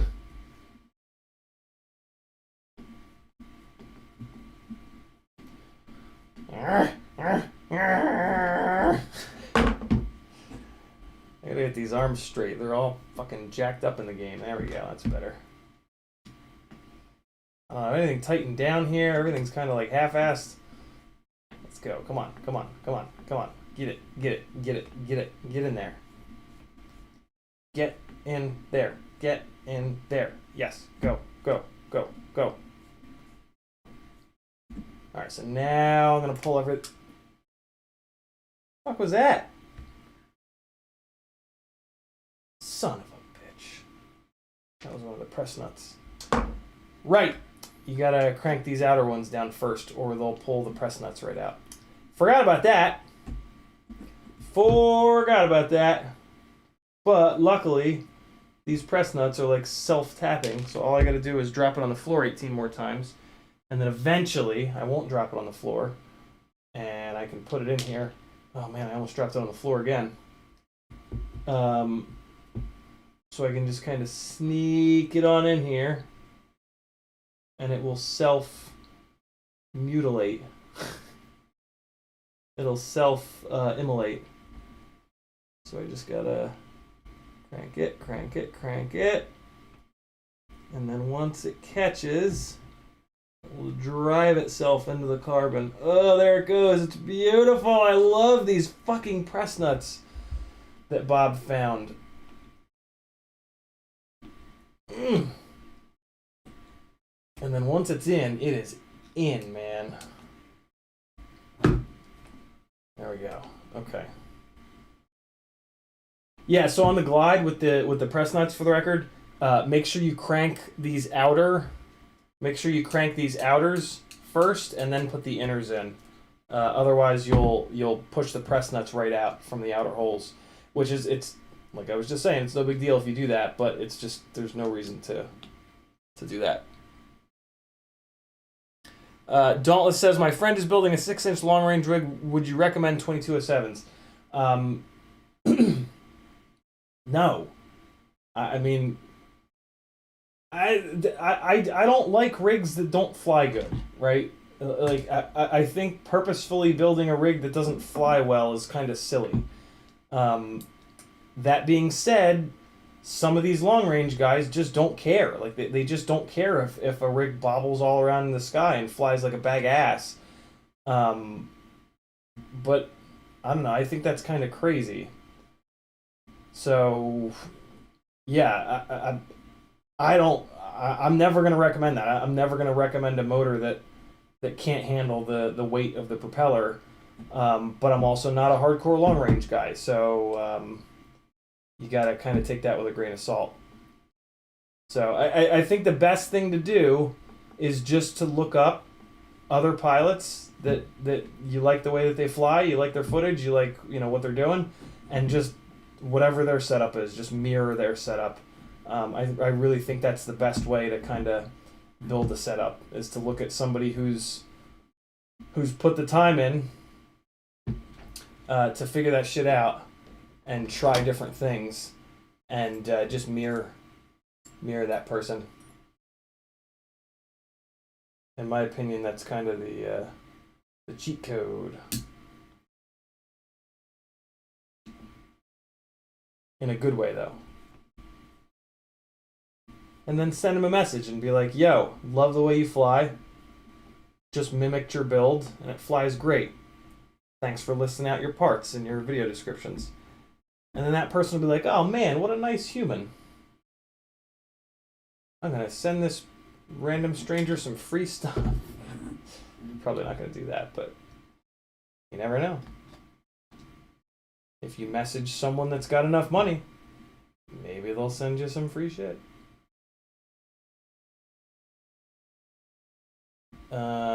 I think I'm going to add a little bit of TPU to the outside of this, to the outside of the rear part of this GoPro mount, because it's just looking a little, I don't know, it's just looking a little thin there. So this takes like 1 second to do. We're gonna just trim a little piece of this off. Jesus. Let go. Come on. There we go. Just trim a little piece of that off. I think I'm going to make it a little bit shorter. Nah, we'll leave it long. Nah, we'll go a little shorter. Quick decision. And, oh, no, I know what I'm going to do. I'm going to take that little tiny piece, and that's going to go in this little hole here forming. Let me crank this a little bit tighter here. I want to kind of hold it together, but not squash it. Yeah. That looks pretty good. Yeah, okay. So I'm going to take this little piece, because there is like a little bit of a gap forming. I'll put this little piece into the gap, and I'm going to try to melt that in there.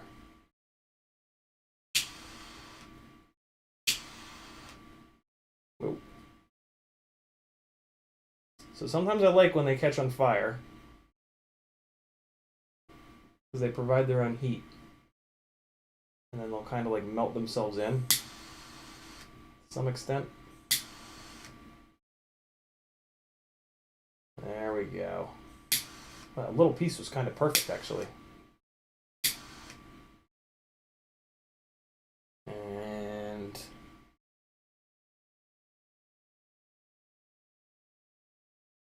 damn, that was kind of just right. I don't really want to add this big piece. I'm going to make another little tiny piece and just add that to the back of it. And okay, that went off into outer space. Try that again. Okay. I'm going to take another little tiny piece and just put it on the back part here. And I'm just going to do the same thing, just kind of melt that in. And I think this is going to be perfect.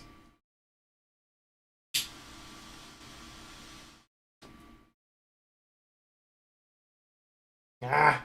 That's not what I wanted. Yeah, there we go. Nope. Oh, it's getting all up on that fucking... what do I do here? I think I spin this thing. Yeah. Oh, no. No. No. I gotta take this off. Oh, wait. No. Just dig under it and just pick up the little washer. Yeah. There we go. Pick up the washer.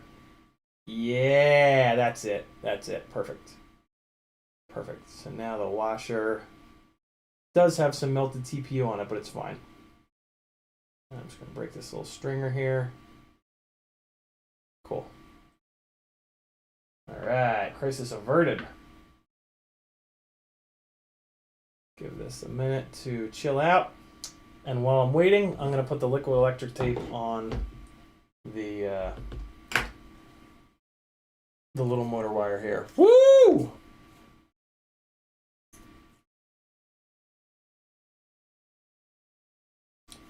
Mad Maxlow says, "What's up? If memory serves me correct, did you recommend 2004 for a 4-inch rig?" Absolutely. Specifically Micro Apex, currently on 1408s. Oof, it must be rough on those. Which I think you said were the shit for 4-inch. Not the shit, but shit. Definitely. I mean, in my opinion, 1408s are shit for anything.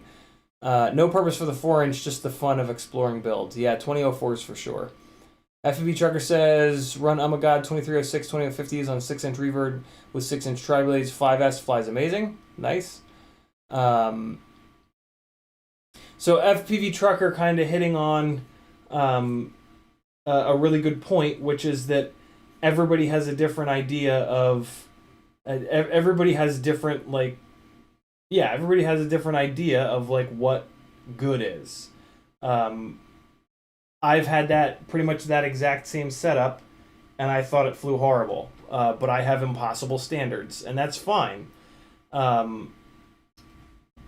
So, yeah, if you're looking for, absolute razor's edge, best possible performance imaginable...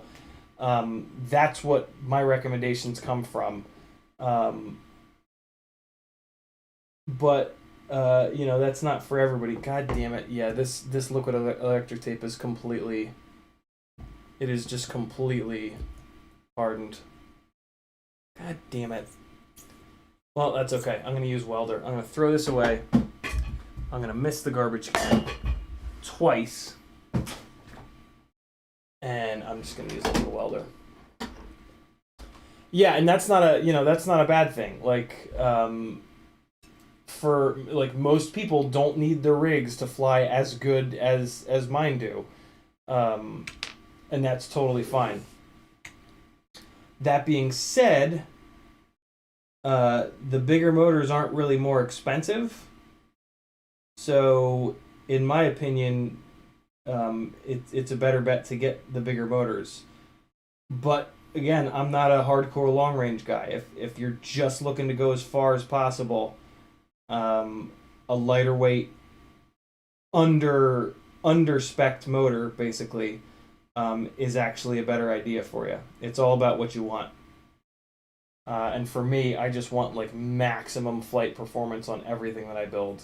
Everything that I build, I want to be like absolutely locked in 100% of the time. No prop wash ever, no bobbles ever. No need to like run P gains up in the 80s and the 90s to mask an underspec motor or an overpropped setup. But again, that's just me. I have a very specific set of sort of requirements for my builds that if you don't share, that's totally fine. That doesn't make you a bad person or me. Hello. I have leftovers. Yeah. Oh, did you have fun? I did. Awesome. Good place. Got ice cream after. It was good. How was she just to hang out with as a friend? Nice. Really?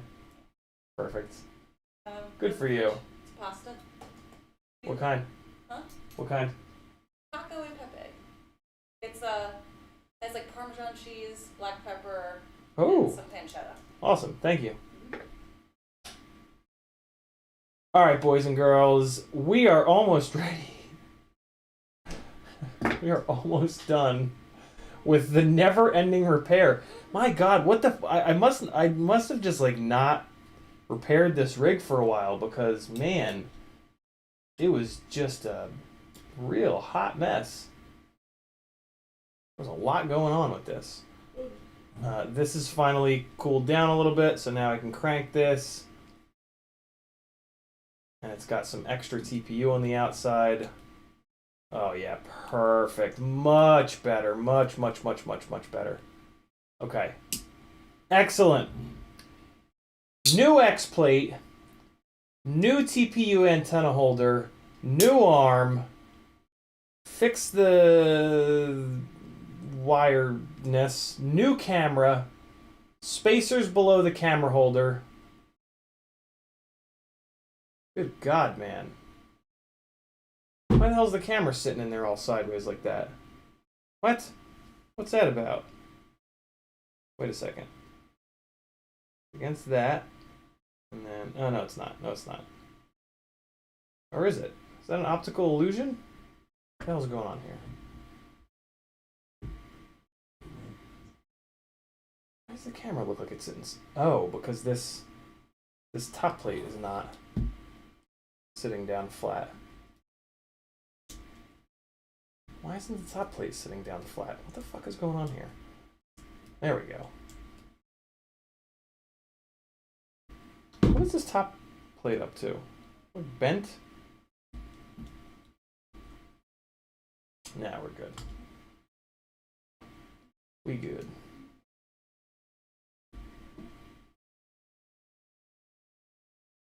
Are we good?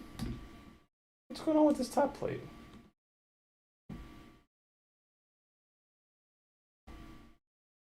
Oh, okay. I just didn't have these cranked down tight enough. My bad. User error. Woo! My goodness. Is this camera sitting straight? Or is it not? Now it's straight. Okay. Okay. And I just got welder all over my hand. I fucking knew it. I knew it. I fucking knew I was gonna do that. And then I went ahead and did it. So that, you know, I didn't make a liar out of myself. Medback says things actually pretty fun on 4024 by blades, 854S, 3650 kV, 1408, 285 grams, all up. Nice, Medbacks.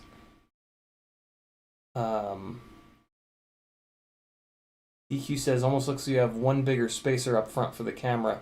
Nah, I think it's just that the if you crank like you're cranking the one screw in one direction and the other screw in the other direction, and it can just kind of like twist up the TPU, and then that can kind of do that. Was joking about it being the shit. Oh, okay. Gotcha. Double A says yes, it is built for long range. I'll have to grab some bi-blades and see how they are. Thanks, buddy. You're certainly welcome. FPV Trucker says I don't fly as hard as you either. Gotcha. Yeah. See, and that's the thing, right? Like everybody has a totally different flight style, and so you got to really take what I say with a grain of salt. But what's cool is if you guys follow what I say, you're gonna have something that's absolutely like super locked in, and then if you want to back that off and save a little bit of weight or anything like that, you can kind of downsize from my recommendations. Friendly Nomad says, what do you like about the BQE Ripsqueak? I mean, just kind of everything. I don't really, there's not like, it's just the best 3-inch frame available right now. It's the right size, it's the right weight. Yeah, I mean, it's the one. It's the one to get. It's easier for me to answer what I don't like about it, because I can't even think of anything. But yeah, it's just it's the best 3-inch frame that there is at the moment for freestyle. Until mine comes out, hopefully. All right. If I've missed if you've tagged me and I've missed it, feel free to drop it again, because there's a chance that I might end this. Soon. I'm getting hungry. Holy shit! It's been 3 hours and 21 minutes. What the fuck?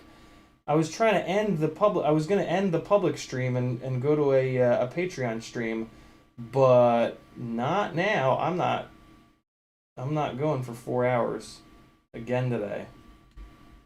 Sorry. Jeez, this took fucking forever. Are you shitting me? What the hell? Oh, balls. I forgot to put foam on the front arms. I have to do that. I have to do it. I'll just knock it out real quick. Quick foam application. 1.5 centimeters worth.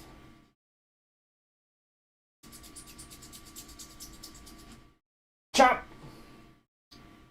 1.5 centimeters worth.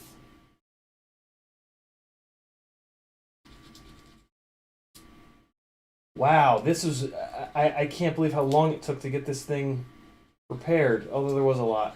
We did cover a lot of ground, so I guess I kind of get it. And I did the 4-inch rig, and we played around with tiny whoops for a minute. So I guess it's not that bad. Okay. Foam. Ready to go. Let's just zap it out here on the ends of the front arms. And I think I just put my finger into the welders again. Nope. Got away with it this time.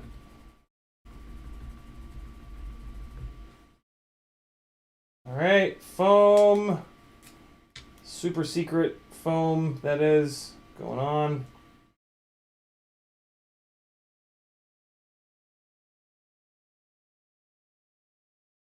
This is the Impulse RC Magical Unicorn foam that you can only get from Australia, unfortunately.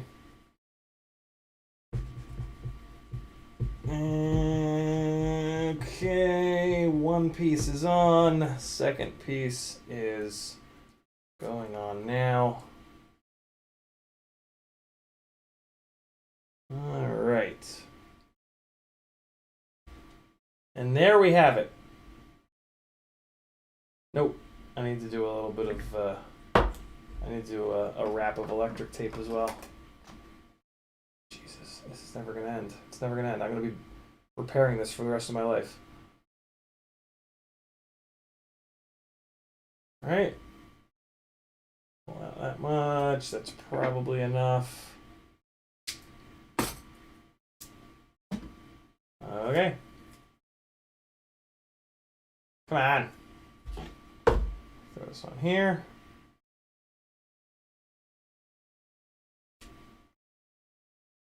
Not get it on top of this race wire LED.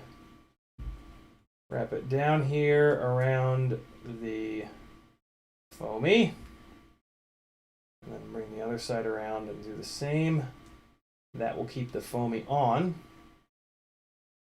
And it also will skid on the ground a little bit, which is kind of nice. The electric tape works as a little bit of a skid, which is pretty cool. Woo! Deary me. What a repair. I mean, while we're at it, might as well clean these goddamn race wires so that you can actually see the effing LEDs through it. Alright.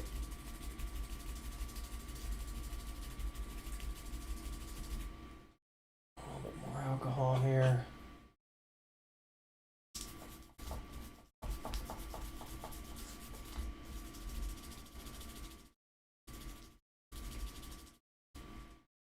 Okay.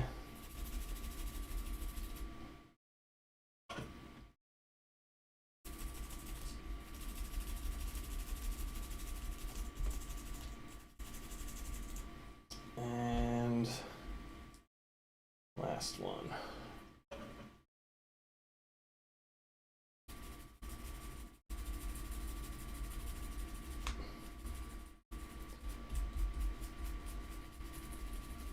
Holy cow, okay. There we go. Now we're good. Purple rig is good as new, but not really, because it is still kind of banged up. But we're done.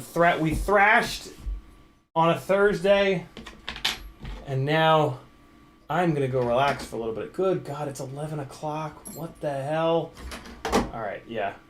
I'm going to leave that there as a triumph to this live stream. We covered some serious business up in here, and I feel good about it. Thanks for hanging out, boys and girls. This is a big one. Damn, last night and tonight. Ed K says, the audio goes dead silent when you stop talking, almost like it cuts out. Correct, Ed K. That is called a gate. That is called a noise gate. I'm glad that you said that, because that means it's working properly. LCV FPV says, Rip Squeak all up weight with and without battery. What's yours at? Don't know what it is without the battery, but all up with the battery, it's 205. Depending on which battery. I think that's with a 4S 450. I want to say, don't quote me on that. But yeah, it hovers right around 200 all up. Oh my goodness. And then we've got Drone Pilot saying that he did a load of washing, did a bunch of other things. I've also rested on that time. Hours, man, hours, yep, for sure. Tiago says, is there a strange sound in your room? The filter is acting up. The laptop fan was railing pretty good because it was rendering a bunch of stuff, so that could have been it. FPV Trucker says, does anybody sell 12x12 skids? I don't think so, but don't run skids, FPV Trucker. They're too heavy and they ruin performance. Just use foam and then do a single or double wrap of electric tape. That's a much better option. June Pilot says, Impulse RC have those foam pads in stock again. Awesome. And then Northern Tier FPV says, great show, sir. Thank you, Northern Tier. That's going to do it for me. Thanks for hanging out, you crazy people. You mad lads, as Jimmy Broadbent would say. Check out Brockmire on Hulu. You're going to love it. Check out The League on Hulu. You're going to love it as well. My name's Aaron Ciotti. Everybody calls me Ciotti. Head on over to CiottiFPV.com and click some buttons to help me keep doing this full time, and I'll love you forever. Here comes some flying with some epidemic sounds. And I will see you guys tomorrow, whether you like it or not. Here's some more freestyle cinewhooping. How about that? Change things up.